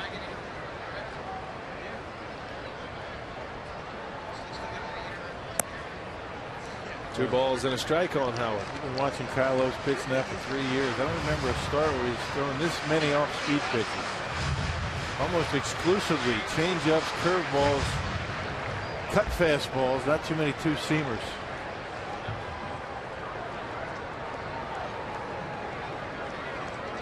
He's down on the count. 2 outs in the inning. And that one's in there. Good fastball inside corner. Howard doesn't like the ball in. He never did, but you know, with a guy throwing 89, that in the day was a pitch he could certainly handle. But, he likes to get those arms extended, and he's tough to get a breaking ball by. Loesch throws another fastball. He misses. Full count now. That'll give Franco a head start at first. Loesch just picking his way through these 5 innings. He was sharp the first 3, running into trouble in the 4th, and the same here in the 5th.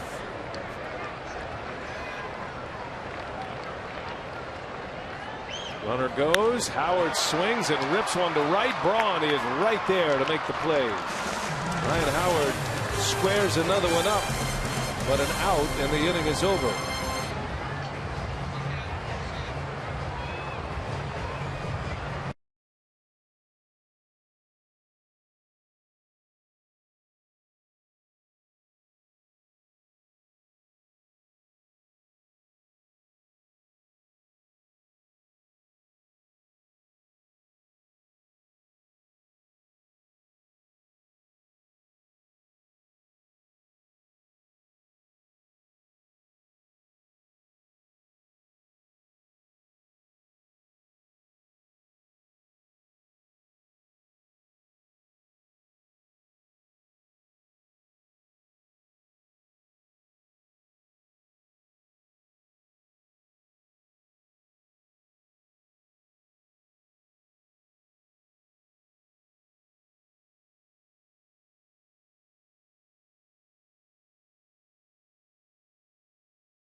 To make it 4 consecutive wins for the first time this season. Matt Stairs, there's an image of him because he is in our Carsoup.com trivia. Which Canadian-born player has the most games as a Brewer? John Axford. 268 with Milwaukee. Matt Stairs played in 107 in 2002. If you got Reggie Cleveland, you are a diehard Brewers fan. Yes, indeed. And you deserve a parking spot. John Axford, George Kataras, Jim Henderson, Cleveland, and then Stairs. And Kyle Loesch to the right side, gloved by Hernandez. The throw is high, and Loesch and Howard come together. That's going to make a really funny picture. How about 3 hits for Kyle Loesch, though? I hope everybody's all right. Loesch, I think he's okay. His 3rd hit of the game. And it all depends on when you freeze the image. That's going to be one that lives in infamy for a while. Good for Kyle Loesch. Yep, 3 hits and knocking down Ryan Howard. What do you get for that? That's a tough guy to knock down, by the way. His 2nd career 3-hit game. He had one way back in 06 as a member of the Reds. And he's got another one here tonight. 3 hits from Kyle Loesch. And the Brewers have 12 hits tonight. Here is Parra.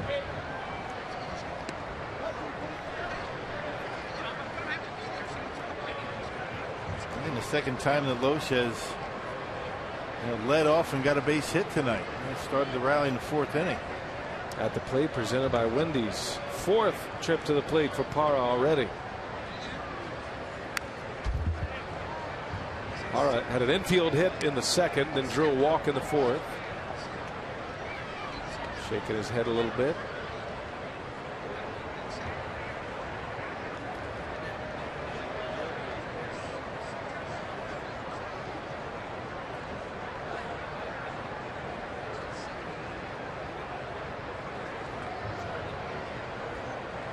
One ball, 1 strike. And back up the middle, a base hit. Into center field it goes. Gerardo Parra with 2 more hits tonight. Another pitch up in the zone, off-speed pitch. Harang really having a difficult time tonight. Hey, the Brewers return home next Monday to begin a 3-game series with the Braves. It's Monday, July 6th to Wednesday the 8th. Great seats are still available starting at just $9. Go to Brewers.com to reserve your spot today or call 414-902-4000. Well, that'll bring up Scooter Gennett. At a meeting at the mound, Carlos Ruiz was sent out there. There is activity in the bullpen. The Brewers have 13 hits here tonight. Looks like Jake Diekman out there in the bullpen. Bullpen's been worked a lot. They had the doubleheader on Sunday. Every one of the relievers threw in that doubleheader. Scooter Gennett with 2 on, nobody out. He has scored twice tonight. He's been on twice. 1 out of 3. Just made a heck of a play on a tag to get an out at second base. That ball's driven into the gap, left center field. It is going to go to the fence. Loesch is coming in to score. Parra right behind him. He'll score. Scooter Gennett drives in 2, and the Brewers lead it 8-2.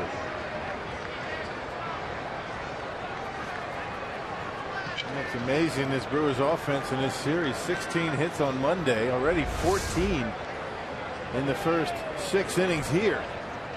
6th inning, nobody out, and the Brewers are ready with 14 hits and 8 runs.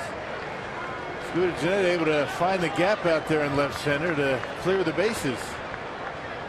Once again, an inning started by a base hit by Kyle Loesch, who has 3 hits tonight, and he has scored twice. Gennett drives in 2 on his 2nd hit of the game. He's got 2 doubles. And a pitching change here in Philly. Diekman coming in. Harang is out.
Brewers lead 8-2. 2 more runs are in here in the 6th on a 2 RBI double by Jeanette. That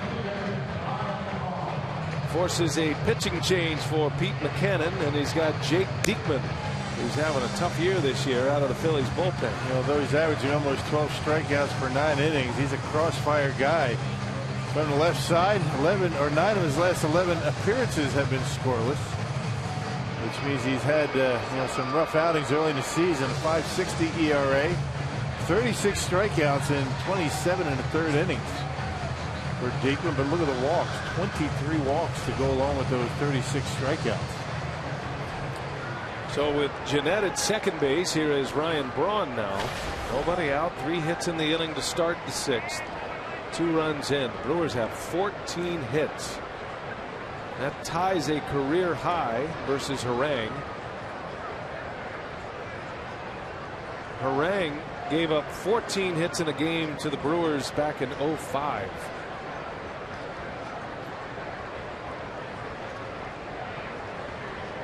And Braun fouls it back. So yeah, isn't that something? Harang's career high for hits allowed 14, and it happens again here against the same team 10 years later. Just didn't have it. I mean, it was obvious from the beginning. He was leaving everything up in the zone, and the Brewers hit him hard tonight.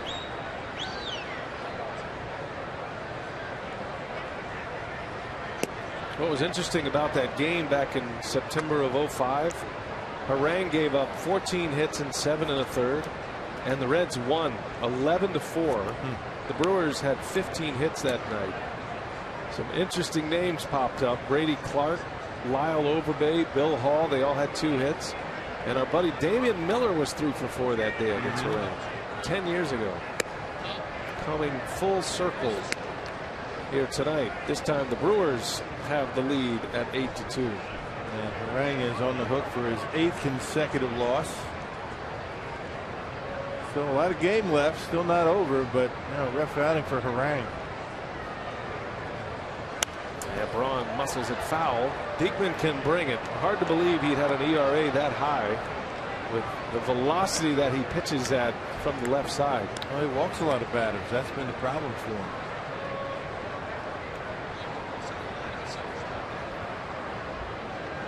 Another one of those nights for Philadelphia pitching.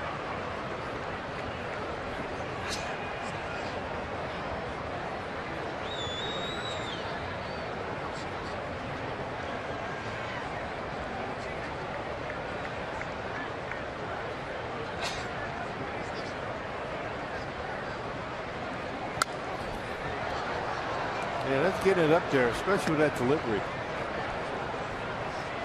That high 3/4, crossfire delivery. Looks a little bit like Taylor Youngman out there from the left side. He throws across his body. Slings it in there in the upper 90s.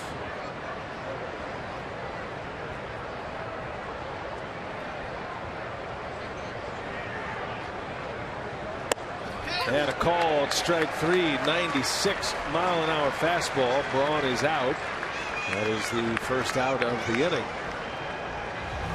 Well, tonight on Fox Sports Live, they've got all the news from the world of sports, including the Women's World Cup and highlights of a full day in the major leagues. Fox Sports Live is tonight on Fox Sports 1, streaming live on Fox Sports Go. In the Women's World Cup, Japan defeated England just a moment ago, and that sets us up for a tasty World Cup final rematch from 4 years ago. United States versus Japan. What's that, Sunday, right? That's Sunday night, 7 Eastern. That'll be fun to watch. I've got the fever rock, the World Cup fever right now. I enjoyed keeping an eye on that game last night during our rain delay. Right. And he did a bang up job keeping everybody informed as to what was going on. Well, they make it easy here. There's a giant television right here in our booth. Adam Lind with 1 away, got a runner at second. He hit a 2-run homer to set the tone tonight. That was back in the first inning. He's got 2 hits. Brewers have 40 hits in the series. And we are in the 3rd game of the series in the 6th inning. A team batting average of .385 in this series. It's been an impressive showing by Milwaukee.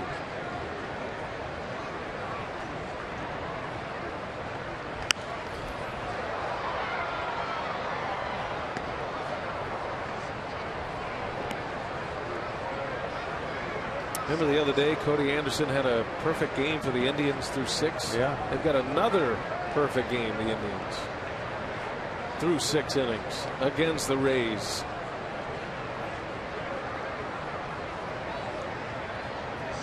Carlos Carrasco has the perfect game.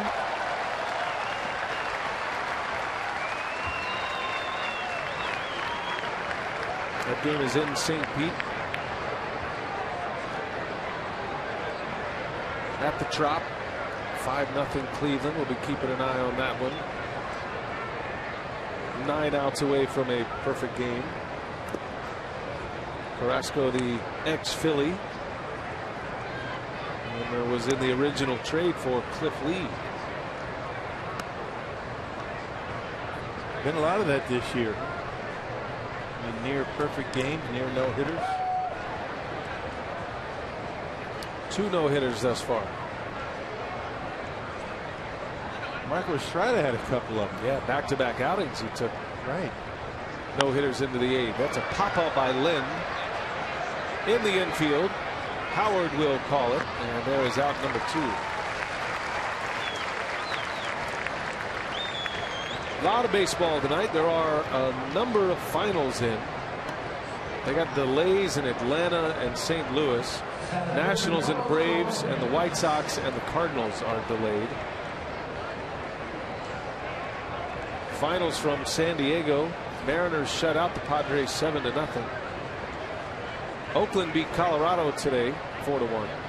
And the Blue Jays keep scoring runs. 11-2. They beat the Red Sox today.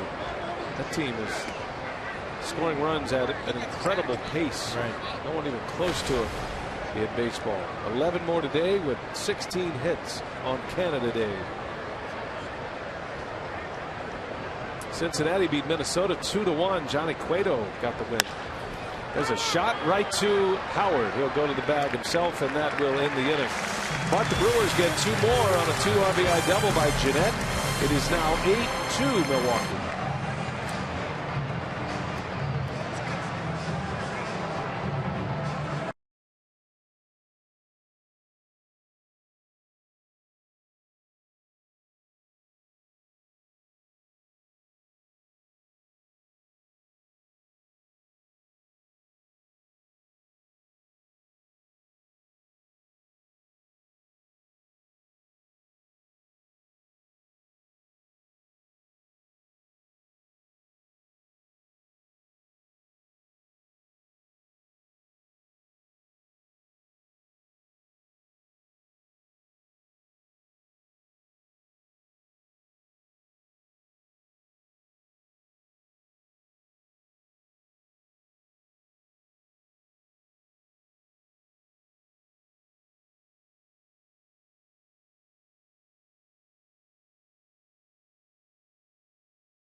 To push the Brewers lead to 8-2.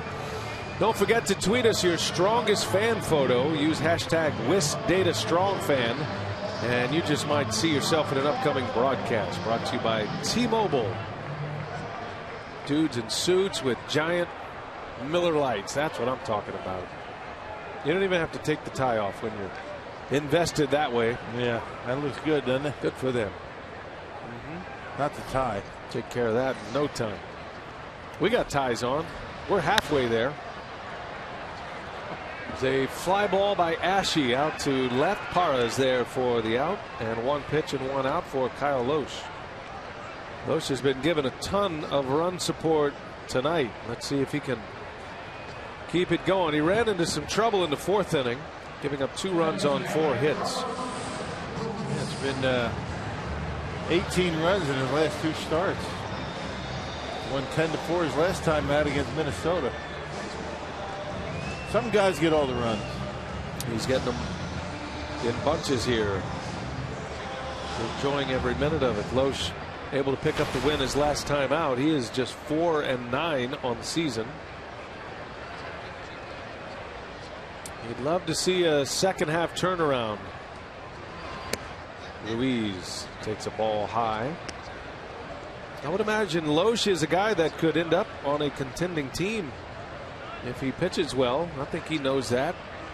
Every player wants to pitch in a postseason. Lohse is at the end of his contract with the Brewers. He's been a good one here. His first 2 years were outstanding. Yeah. He's a great leader, great teammate, keeps himself in very good shape. Ruiz sends one high and deep to left, playable for Parra, and 2 outs for Lohse in the 6th inning. Hey, you see the stars of today and the stars of tomorrow for one low price with the T-Rats and the crew. Turning 2 packets for just $15. You get a Brewers ticket and the Wisconsin Tipper Rattlers ticket. Visit brewers.com/T-Rats for details. Speaking of the T-Rats, Chris Davis is down there tonight on his first minor league rehab assignment, coming back from knee surgery, the meniscus tear. So I might see him down there a few days, maybe a week, and we'll probably return to the Brewers before the All-Star break. A strike to Odubel Herrera, who drove in a run with a 2-strike single in the 4th inning. It'd be nice to get the Brewers back to full strength. Talked to Willie Peralta today before the game. He's feeling good. He had a side session the other day. Due to have another one in a couple of days. He feels good. Get Chris Davis back. Well, the Brewers are finally having some fun at the ballpark these days. Having won 6 of their last 8, a win tonight would be 7 of 9. And that's all you're trying to do. I mean, they're in a deep, deep hole, 17 games under 500. I don't think anybody's talking about a postseason scenario this year, but at least you can show up, play hard, make life miserable for some of the contenders. Right. That's what you get to look forward to. Don't worry about what's happened in the past. Just look forward, try to win a game every day.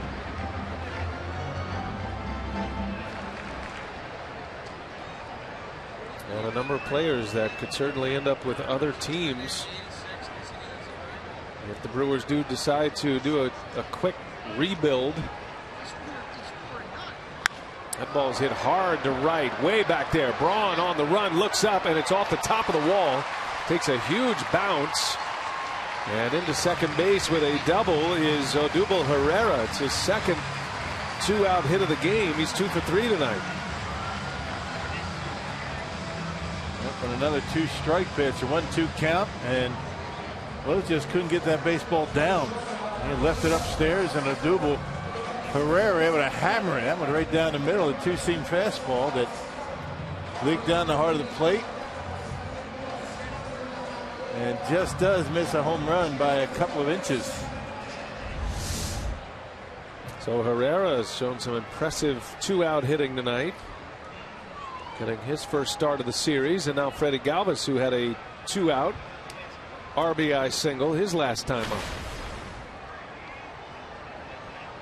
Brewers lead 8-2. We play in the Phillies 6th.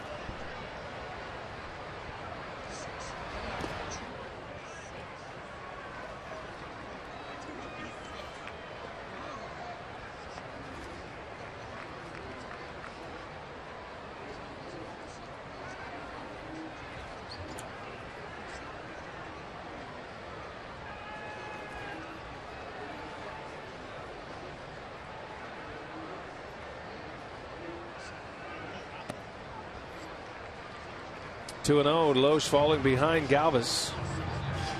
And a quick visit from Martin Maldonado. Brewers have had to use their bullpen quite a bit here recently, especially their winning scenario bullpen. Jeffress and Smith and K-Rod. They wonder if those guys might not be available tonight. Maybe a couple of them. We'll see. I'm sure if K-Rod is needed, he'll be ready. But I think Craig Counsell's hoping that this Brewers offense can keep going. Won't need them.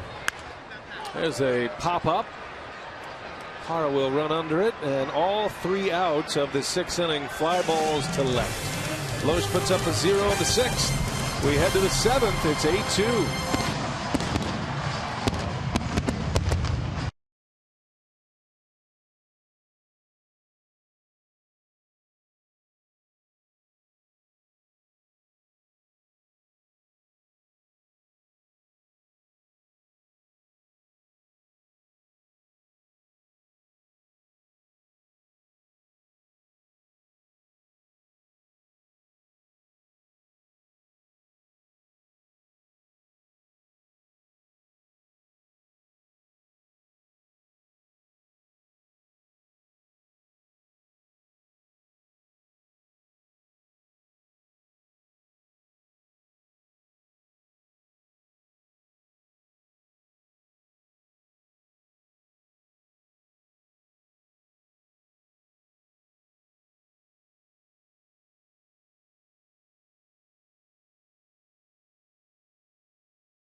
Hotel and Casino, an 8-2 lead here at Citizens Bank Park. And just an inning ago, BA and Rob were telling you about Chris Davis. He is with the Timber Rattlers in Appleton. He has gone 0 for 2 tonight in his first game of his minor league rehab assignment. A ground out to third, and then also a fly out to left field. So Davis off to a start there. They're hoping he'll rejoin them on the homestand. And Willie Peralta is due to throw his second bullpen tomorrow. A normal bullpen, 25 pitches for him on Monday. Peralta said he got through that pain-free, so they're hoping to ramp it up a little bit more tomorrow, go about 40 pitches.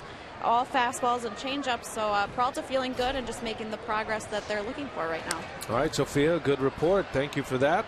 Here we go to the 7th inning from Citizens Bank Park in Philadelphia.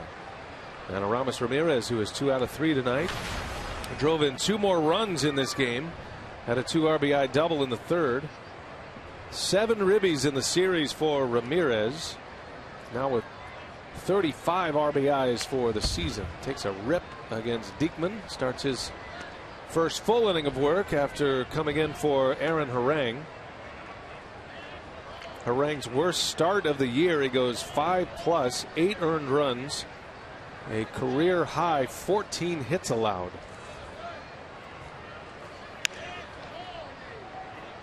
That'll be good to get Davis and Peralta back. The Brewers will have a few decisions to make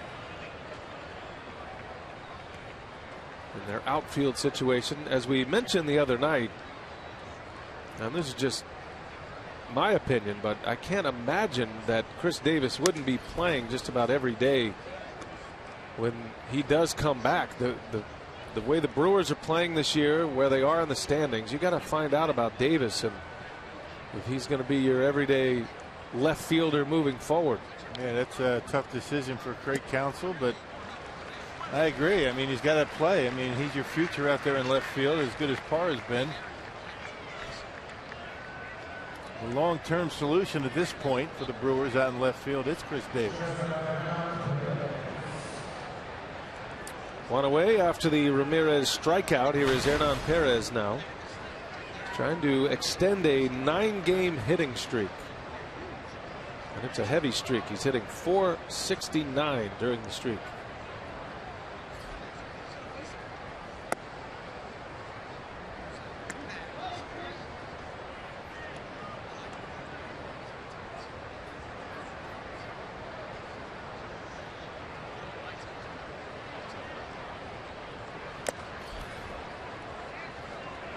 Diekman's been tough and mostly fastballs here. He's retired 4 in a row. Struck out Braun. He's retired Braun, Lind, Gomez, and Ramirez in order.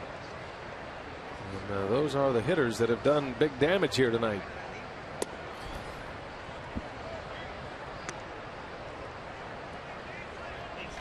A little Chris Sale in him, doesn't he? The way he throws the baseball. Yeah. How about Sale last night? His 8th consecutive start with double-digit strikeout totals. It's only been done one other occasion. That was Pedro Martinez in the history of the game. Yeah. He's something else. He really is.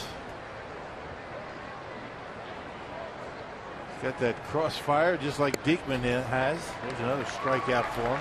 Back-to-back Ks gives him 3 and 2 quick outs here in the 7th inning.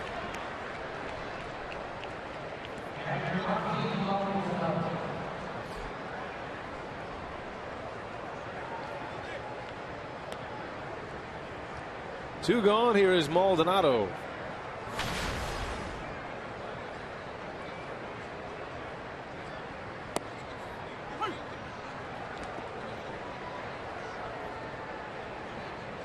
What do you think? Chris Sale going to start the All-Star game, you think? That would be a good bet. Couple of options. You know, Dallas Keuchel of the Astros is maybe the leader in the clubhouse in that category with a couple of starts remaining before the All-Star break.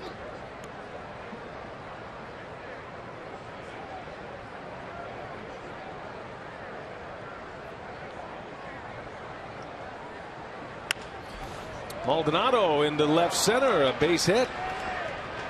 So Martin with the bumblebees in his hands. That one got him good, but a base hit for it. 2 hits. It's worth it. Feels good. Get a base hit. 2 out of 4. Here's Kyle Loesch. He's got 3 hits tonight. It matches a career best. His first one came a little flare in the 2nd inning. And then this one was big because it started the 4th. The Brewers were able to score twice in that inning. And Loesch swinging away at the first one. You got to take a pitch, Kyle, so we can say good things about you.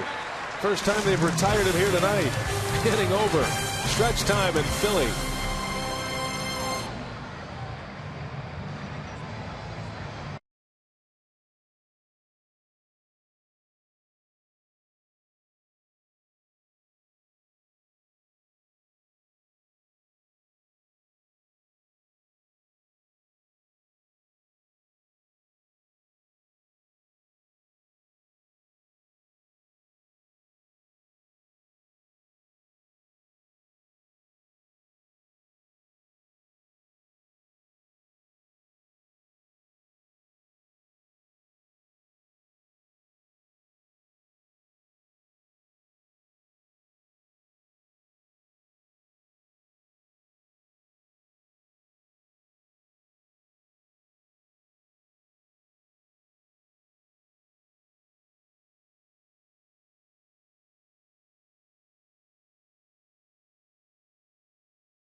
The 7th inning.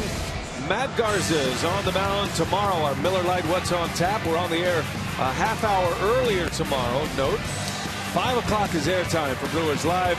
Chad Billingsley just coming back from the disabled list for the Phillies. He'll be on the mound matching up against Garza. Final game of the series. Perhaps the Brewers will be looking for a sweep. A win tonight. The Brewers will have won 4 in a row for the first time this year. Loesch looks like he's in control. He gave up a couple of runs in the 4th inning, but has put up zeros in the last 2. He has an 8-2 lead to work with. He also has 3 hits tonight. And he'll try to give the Brewers one more inning here. Hector Gomez is going to come on to play short. And that will move Hernan Perez over to third base. So Ramos Ramirez is out. Put Gomez in his spot. First ball swinging. Dominic Brown pinch hitting, lines out to center field. A nice offensive outburst like this couldn't come at a better time, with K-Rod having pitched 3 days in a row. Will Smith, Jeffers has been worked a lot. Yeah, I'd like to get another inning out of Loesch, get him through this 7th, and then bring in maybe Knebel and Blazek to finish it off.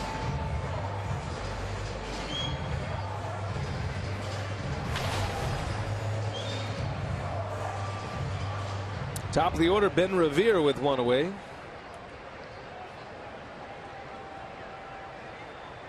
We're tracking that perfect game, which is now a no-hitter. Carlos Carrasco has faced the minimum through 7 no-hit innings. He has 10 strikeouts as well for the Indians. Ground ball up the middle. Look at Gomez, spins and fires and throws it off the facing of the dugout. That would have been something else. Gomez showing incredible range. He has a great throwing arm, but can't quite make the connection. Well, he knew he had to be quick because Revere's getting down the line. I mean, he's pretty quick. Even a good throw is not going to get him. And Gomez saved by the netting in front of the Phillies dugout. Certainly a hit.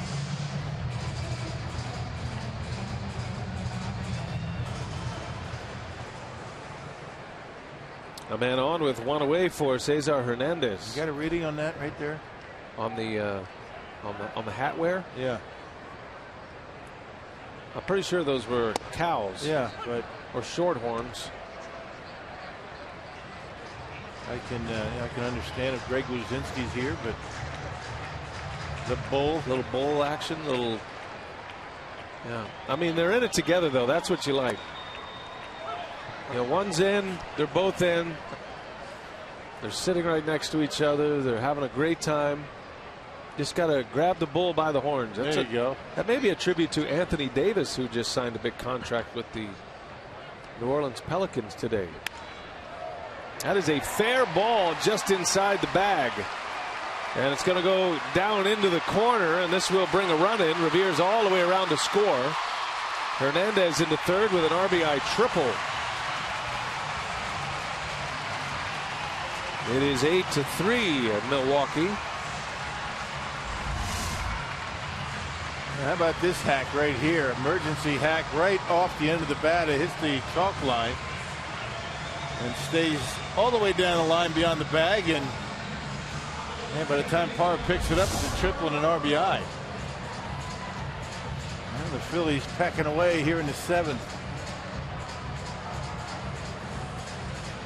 So it is 8-3. The Phillies have 8 hits. Neil Cott starting to get loose. And Brett Kranitz is on his way to the mound. That is the first triple in the career of Cesar Hernandez. He'll have many more, you figure, if he stays in the big leagues. Yeah, it looked like Parr thought it was going to hit the retaining wall as it juts out and on the stands, but it's hugged that line down in the corner. That's why he was able to get the triple. Run would have scored regardless.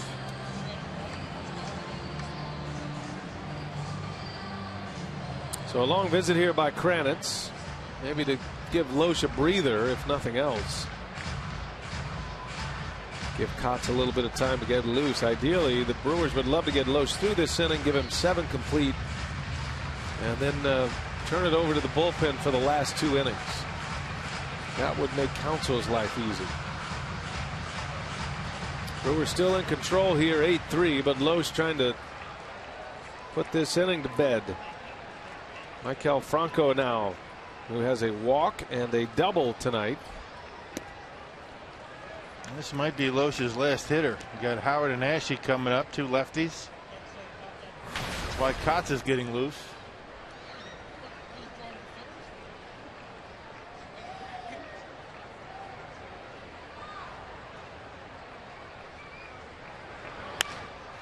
into right center, a base hit.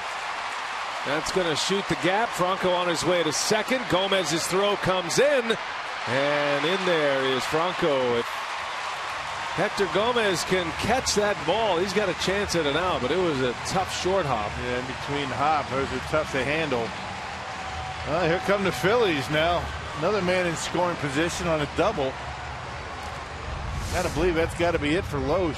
9 hits, 4 runs, a man in scoring position. A tough hop for Gomez here, that in between hop, and not able to handle it. And here comes Counsell, and Loesch is unable to get through the 7th. So he's got a chance to win, but it'll be another disappointing night for Loesch. 2 runs here in the 7th inning, 3 straight hits after a line drive out by Brown. And that will do it for Loesch. To the bullpen goes Counsell. The Brewers lead by 4. And here comes Kotz.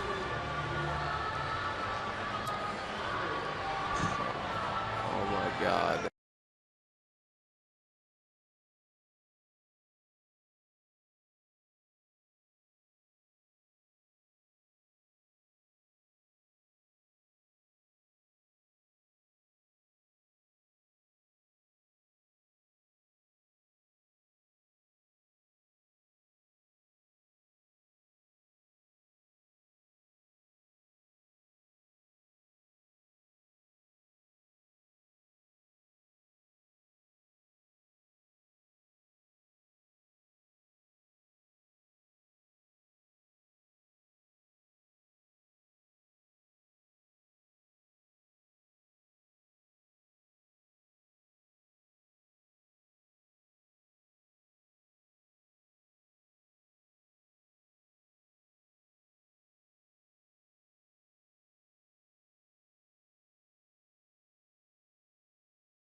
And a chance to win the game. He has allowed 4 runs, still a runner that is his responsibility, and not the kind of finish to his night he was looking for. So Counsell has to go to the bullpen in the 7th inning. Neil Kotz on to pitch. He'll face Ryan Howard and Cody Ashe coming up. He pitched last night. He picked up a win, his first win as a Brewer. Struck out the only batter that he faced in the 7th inning. The 394 in run average for Kotz. He's got Ryan Howard and Cody Ashe, 2 left-handed hitters coming up.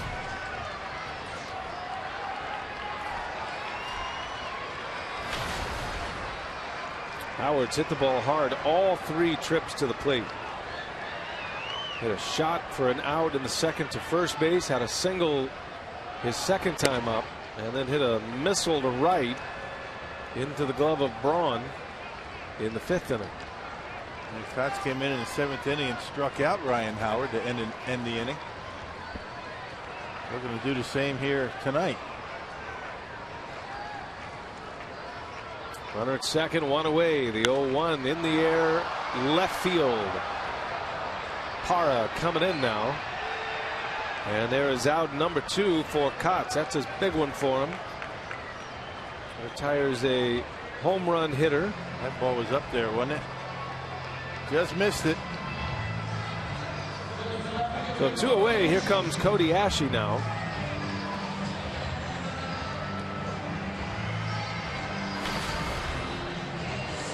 Well, you get through this inning, settle it down a little bit. The way the Brewers have been hitting, perhaps can tack a few more on. They lead 8-4. Milwaukee with 15 hits tonight.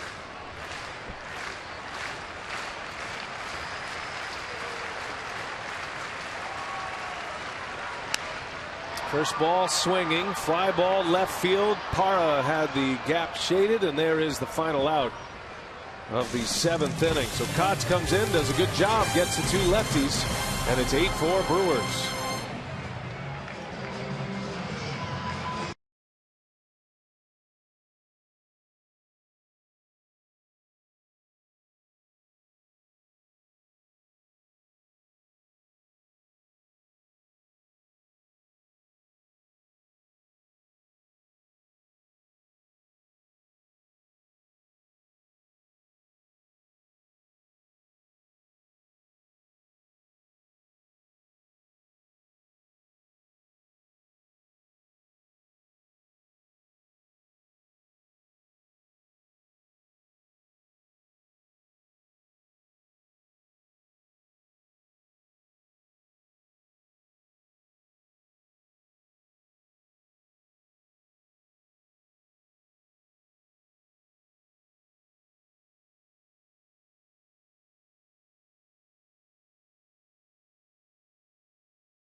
Hey, on Tuesday, July 14th, Miller Park will transform from ballpark to soccer pitch as popular Mexican team Club Atlas will take on Newcastle United of the English Premier League. Plus, the first 10,000 fans 18 and older will get a soccer scarf. That's courtesy of Potawatomi. For tickets, go to brewers.com/soccer. By the way, there is a media soccer game before that, the day before. So they can have all the media out. First one to puke is the winner. That's a lot more running than our boys are used to. Araujo is in the game for the Phillies. We saw him in the opener on Monday. The 6'7" left-hander out of Venezuela. Another hard thrower out of that bullpen. He's got some good numbers. 326 earned run average. In his 23rd appearance, we saw him on Monday. He can bring an inning and a third of scoreless baseball on Monday night. Gerardo Parra will lead off. Kotz did a good job to get out of that last inning and squash the rally. And you figure Kotz is going back out, perhaps to give him. Are you playing in that media soccer game? No, no chance. I'm not in soccer shape. I'm not in anything shape. How about the goalie? You can be goalie. You're not big enough, are you? I mean, everybody's going to be signing up for the goalie. Little flare by Parra. This is falling, and it is foul. I do vividly remember playing goalie when I did play soccer back when I was 8 years old. That seemed like the best option you for were me. Pretty good, weren't you? With the orange slices. Were you good? I was thinking about going pro at one point. There was just a lot of running in soccer. That aren't soccer players, kind of big and tall, big, depends. wingspan? I think it depends on what you play. Not when you're soccer 8, I goalies. guess. Not when you're 8. Yeah, I was the same size when I was 8 that I am right now.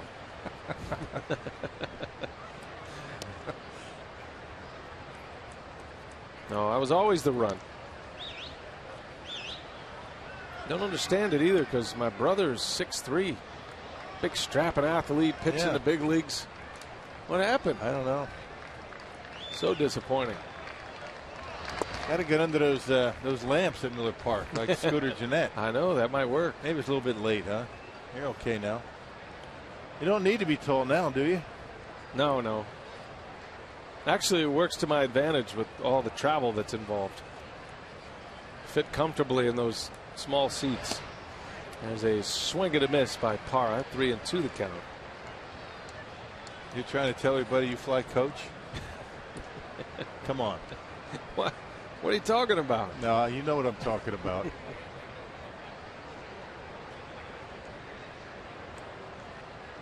Southwest Airlines, baby. It's my airline of choice. I'll be on one of those Southwest Airlines birds going to Los Angeles. You're not coming with us? No, absolutely not.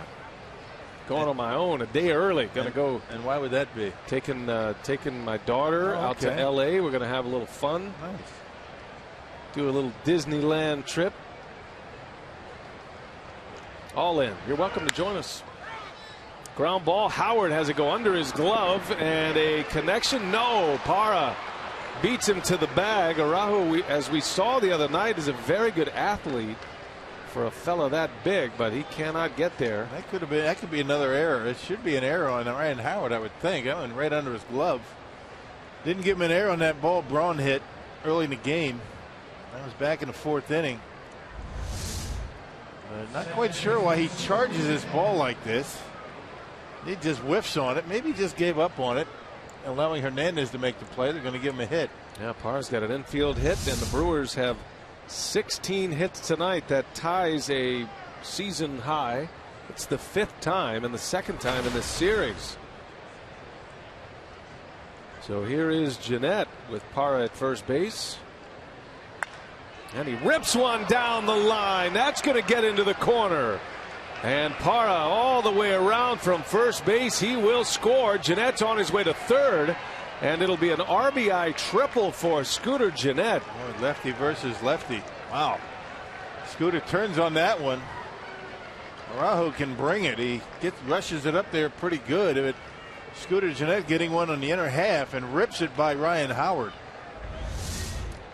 All the way in the corner, and Gerardo Parra able to score. Check it out. A bullet. Again, Howard not able to get down. Goes right under his glove. Well, he's been scuffling out there tonight. Parra scores, and the Brewers have a 5-run lead. Got one of the 2 runs back. Scooter Gennett has 2 triples this year. He has 2 doubles and a triple tonight. 7 total bases in this game. He's driven in 3 runs. And here's Ryan Braun with nobody out. 9-4 Milwaukee. Gennett's having a great night. 17 hits for the Brewers, a new season high.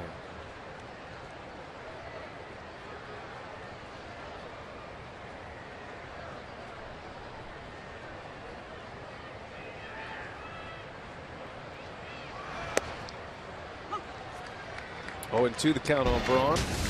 He tops our Powerball home run leaderboard with 15.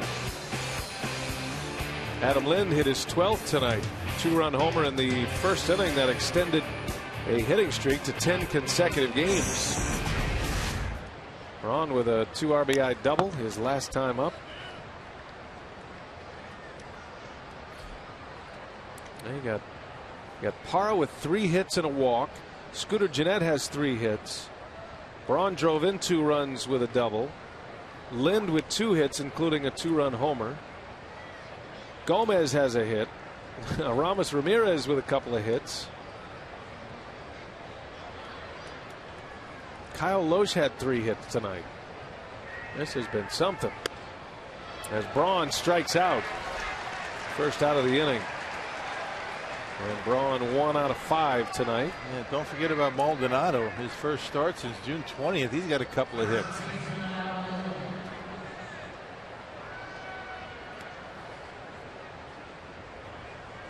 Not just that everybody in the lineup has a hit, with the exception of Hernan Perez. Most of them have multiple hits, including Lind, who hit number 12 in the first, and then he had a single and a run scored in the third. Infield in with 1 away. And a shot right at second base. Hernandez recovers to throw him out. 2 outs. Cleveland, Tampa Bay. That game is now going to the 9th inning. Carrasco has 8 no-hit innings. A walk and 12 strikeouts. He's a walk away from a perfect game.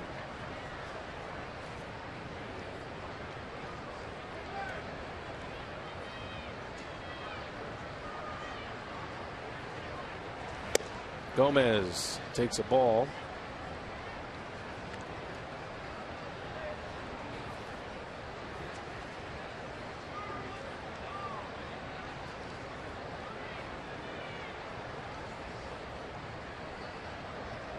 Carlos up there with 2 away. The Brewers have a run in here in the 8th. Look out. Gomez slashes one off the Philly dugout.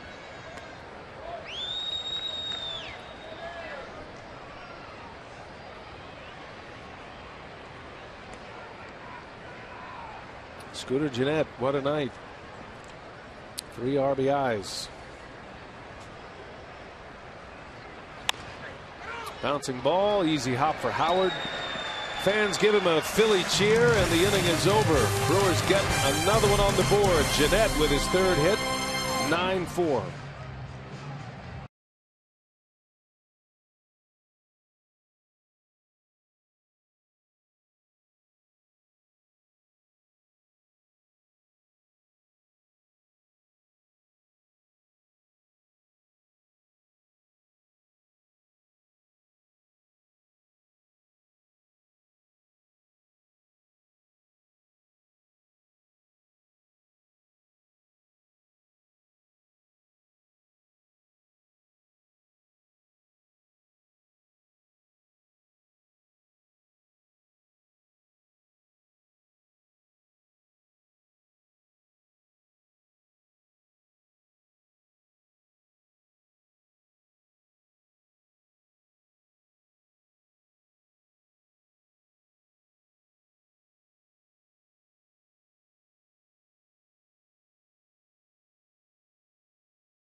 appreciate the sentiment.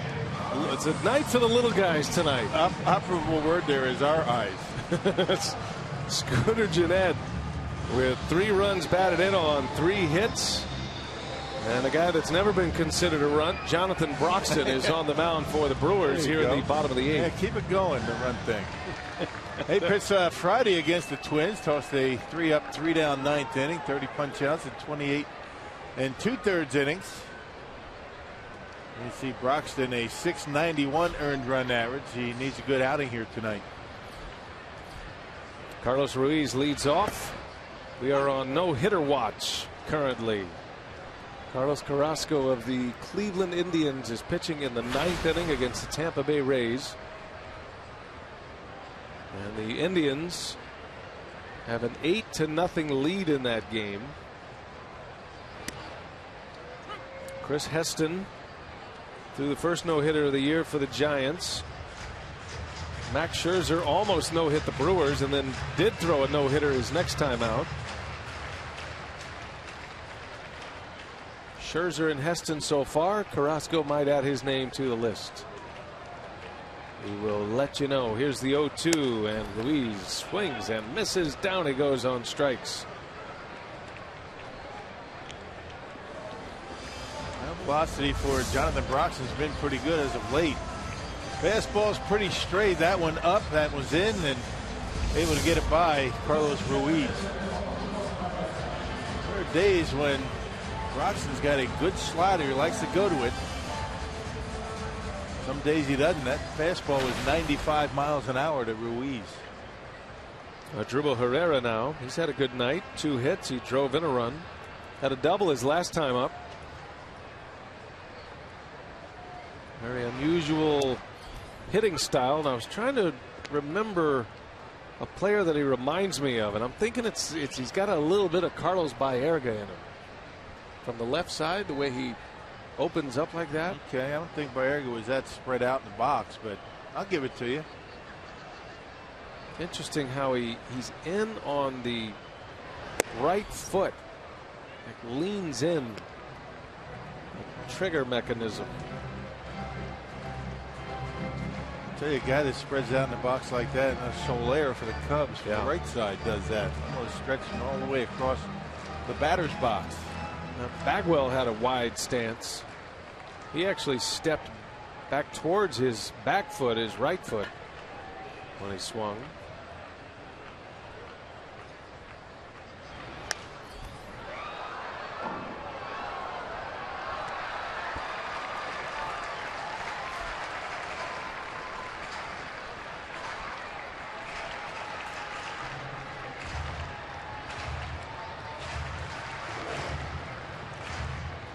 It's been a great night for the offense tonight for the Brewers. 9 runs on 17 hits. Season high for hits in a game. Broxton trying to make it a quick bottom of the 8th.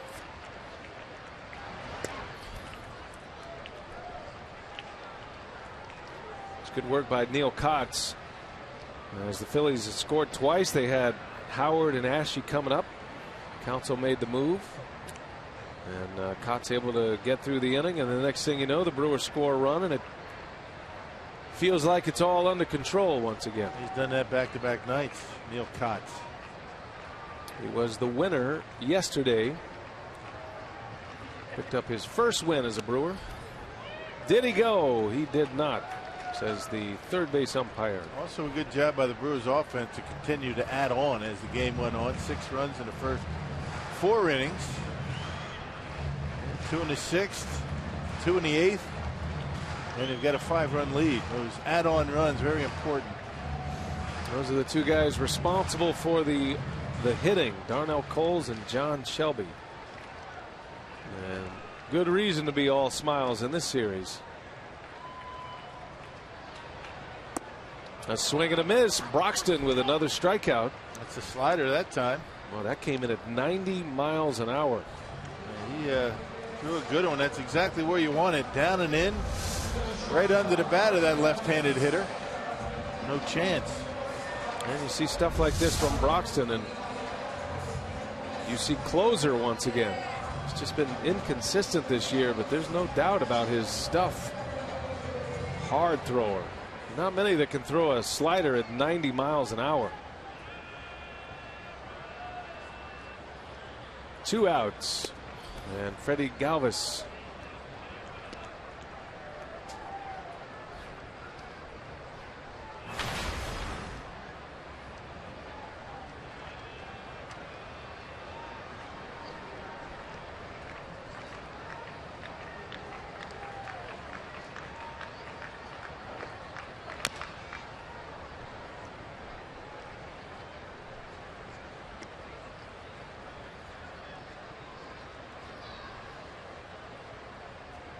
You know, we're talking about that no-hitter.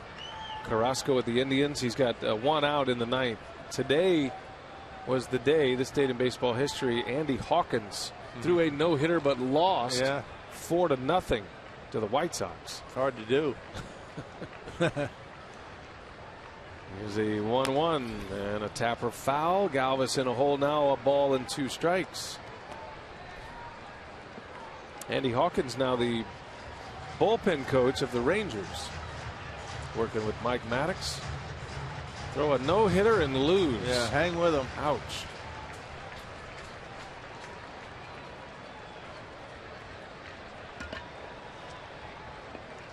Not only lose, but lose 4-0. Yeah. Missed plays in the outfields, walks. Yep. In the air, shallow center field, long run back for Gomez, and it is Hector who makes the catch. And a good inning by Jonathan Broxton. Couple of Ks in a scoreless 8.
Book your stay now.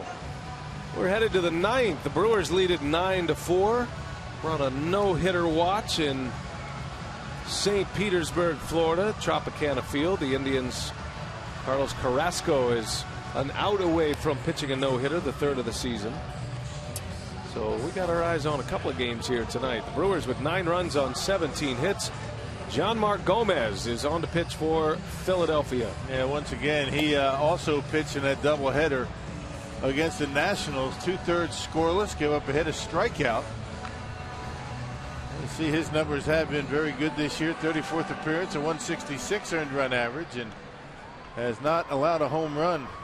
Gomez has got a low 90s fastball, pretty good changeup, and a slider.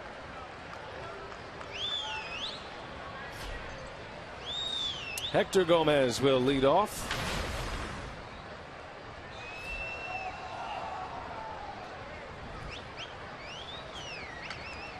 Hector coming into the game to play shortstop once the Brewers had a lead. Maneuvering the infielders around. Perez started the game at short.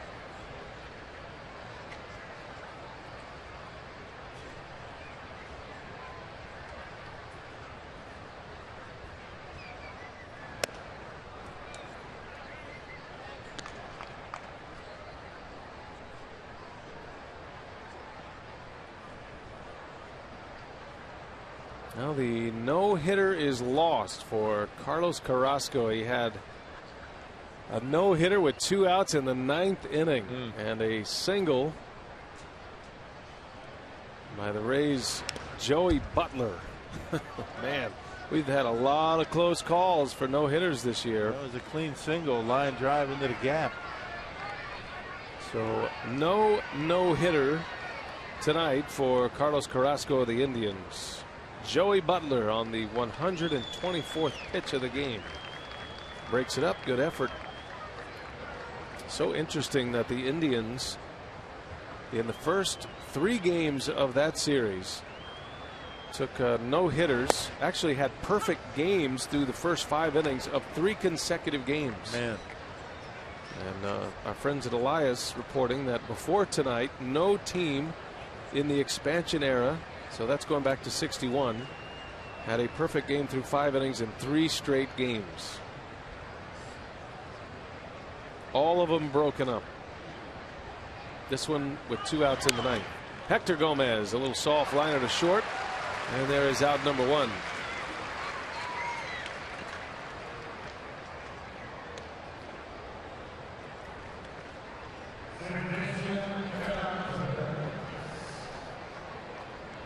That no-hitter broken up with 2 outs in the 9th and 2 strikes. Oh, man. Never know if you'll get another chance.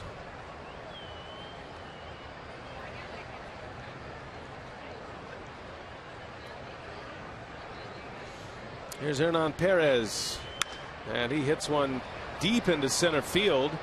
Back is Herrera, and that'll be out number 2. Perez, the hottest hitter in the Brewers lineup, 0 for 5 tonight. Well, it didn't need him, at least to this point. That's why you have to look at that. You know, you go 0 for 5. Everybody else is having a field day. There's always one. Get him tomorrow. Here is Maldonado, who's looking for his 3rd hit of the night. Final game of the series tomorrow, and then the Brewers will head to Cincinnati, site of the All-Star game. There'll be a lot of giant mustaches around Cincinnati. I don't know if they're, can you call that a logo or more like it's just an All-Star theme. The big mustache, you know, the old-timey mustache. The original professional team, the Cincinnati Reds, no, not like that.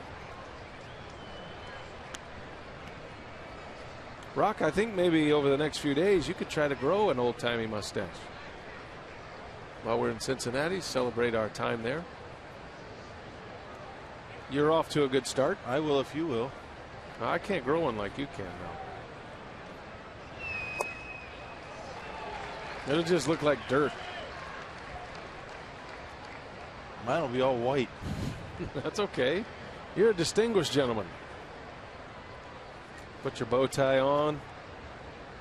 Nope, that's not it either. They're hard to find.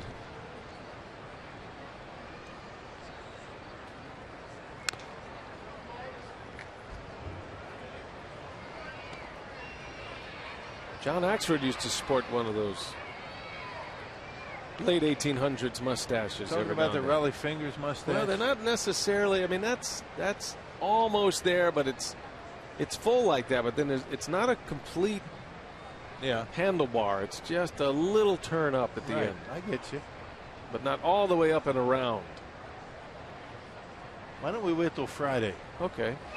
Friday for what? You get a better sense for what it looks like. Oh, I know. I feel really confident about it. I know, but I'm just saying we can show everybody instead of trying to go through this. Have you had enough?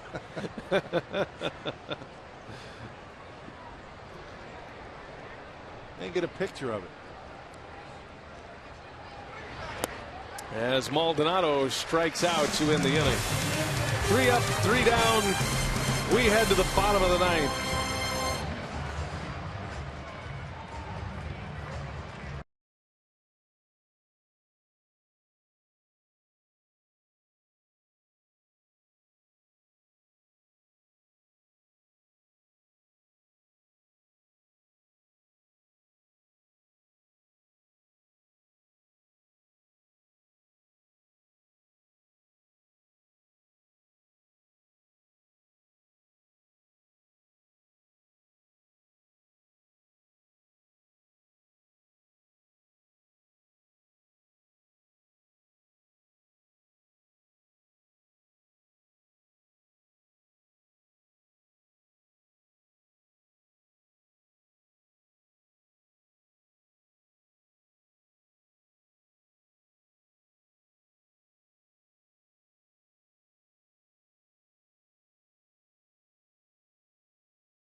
Tonight, most hits in a game this year, and 3 outs away from sealing up their 4th consecutive win. They're going to give the ball to Corey Knebel to try to bring him home tonight. And this outburst couldn't have come at a better time. We talked about that early in the game. 3 relievers that Greg Counsell really didn't want to have to use tonight. And hopefully Knebel is going to be able to finish this one off. His 19th appearance, a .266 earned run average, and almost as many strikeouts as innings pitched. Knebel pitched last night, 2/3 of an inning, gave up a hit and a strikeout. Has posted a .172 earned run average over his last 13 appearances. That's 3 earned runs in 15 2/3. Counsell trying to get to the finish line with Kotz, Broxton, and Knebel here tonight. Brewers up 9-4. By the way, I feel we need to put a bow on the mustache scenario. So check out the All-Star logo for this year's All-Star game in Cincinnati. That's the mustache I'm talking about. Yeah, the 1800s look, right? So then they have these giant statues, these giant mustache statues. Yeah, there's Mr. Red right there, hanging out with little Skippy Red. And so these giant mustaches are all over town. Anyway, looking forward to it. I know it. It's going to be fun right there in Fountain Square. On our way to Izzy's for a turkey Reuben. I don't know. You know, after the cheesesteaks, I don't know if I can go Izzy. Skyline Chili one day and then Izzy's for a Reuben the next day. And now you've really accomplished Cincinnati. Wonder how Marcus Hanno's coming along in his cheesesteak eating contest. The Brewers bullpen catcher was up to 15 at last count. He's going for the 4-day record.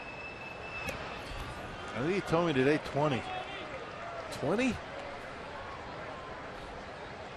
I caught him as he was running out to the bullpen. Was he looking a little jaundiced? No, he was good. He had a good stride. He was going well.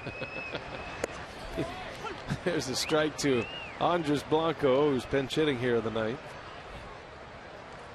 Maybe I heard him wrong. We should do some calorie counting for Marcus.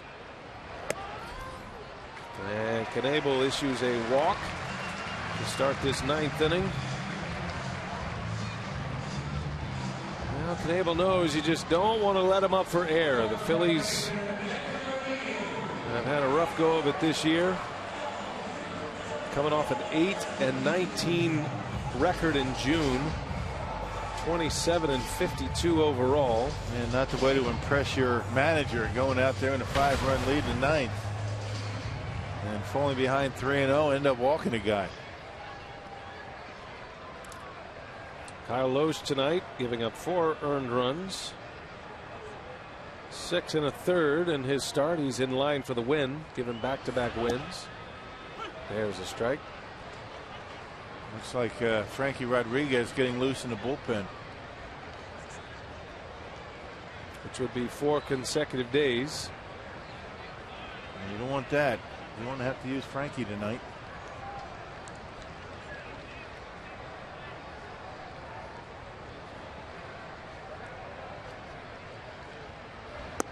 Well, if the tying run is into the on-deck circle, it becomes a save situation.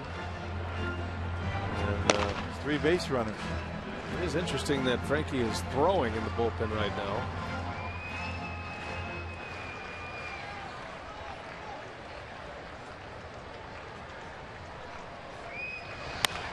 Ground ball, Jeanette. He'll go to second for the out. And the first out of the inning. So Revere on a fielder's choice. 4-6 on the putout.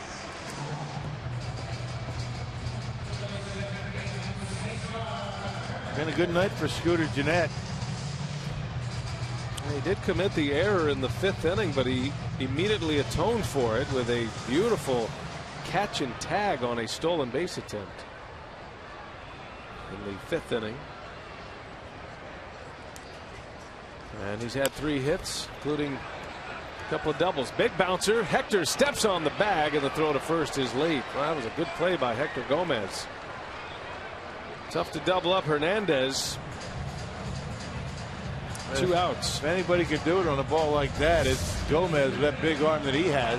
Bounces it right off the dirt in front of home plate. Had to wait for the big hop. He gets the force out. Not able to turn the double play. Hey, the more you see Hector Gomez, the more you like him. He does a lot of things well. He's an excellent utility man. Love his attitude. He's always happy, smiling. He's a good personality.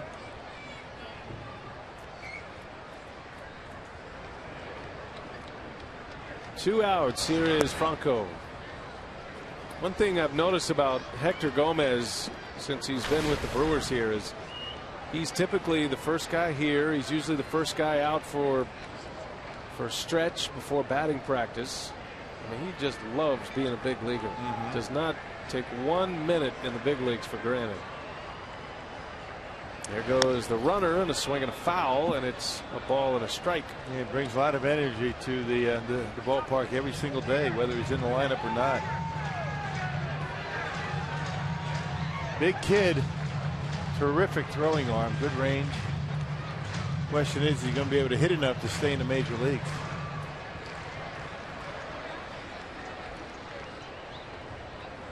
One ball, one strike. Knebel with 2 outs in the ninth. The Brewers trying to make it 4 straight. Runner goes again. A drive into right center field. Gomez on the run, and Gomez can't get it. Just out of his reach. That'll bring in a run. And it is 9-5 on a double by Franco. That's his 3rd double of the game. He's got 2 ribbies now. He's got a nice stroke, and all of his doubles have come either into right center or left center. Doesn't look like he tries to pull the ball a whole lot. It's a nice short stroke. He likes that ball down in the zone. We've noticed that. Gomez just not able to get there. I think he had one eye on that wall. Didn't want to crash into the wall with a 5-run lead. Gomez was just out of his reach as he was approaching that wall. So it is a 9-5 game. Here is Ryan Howard.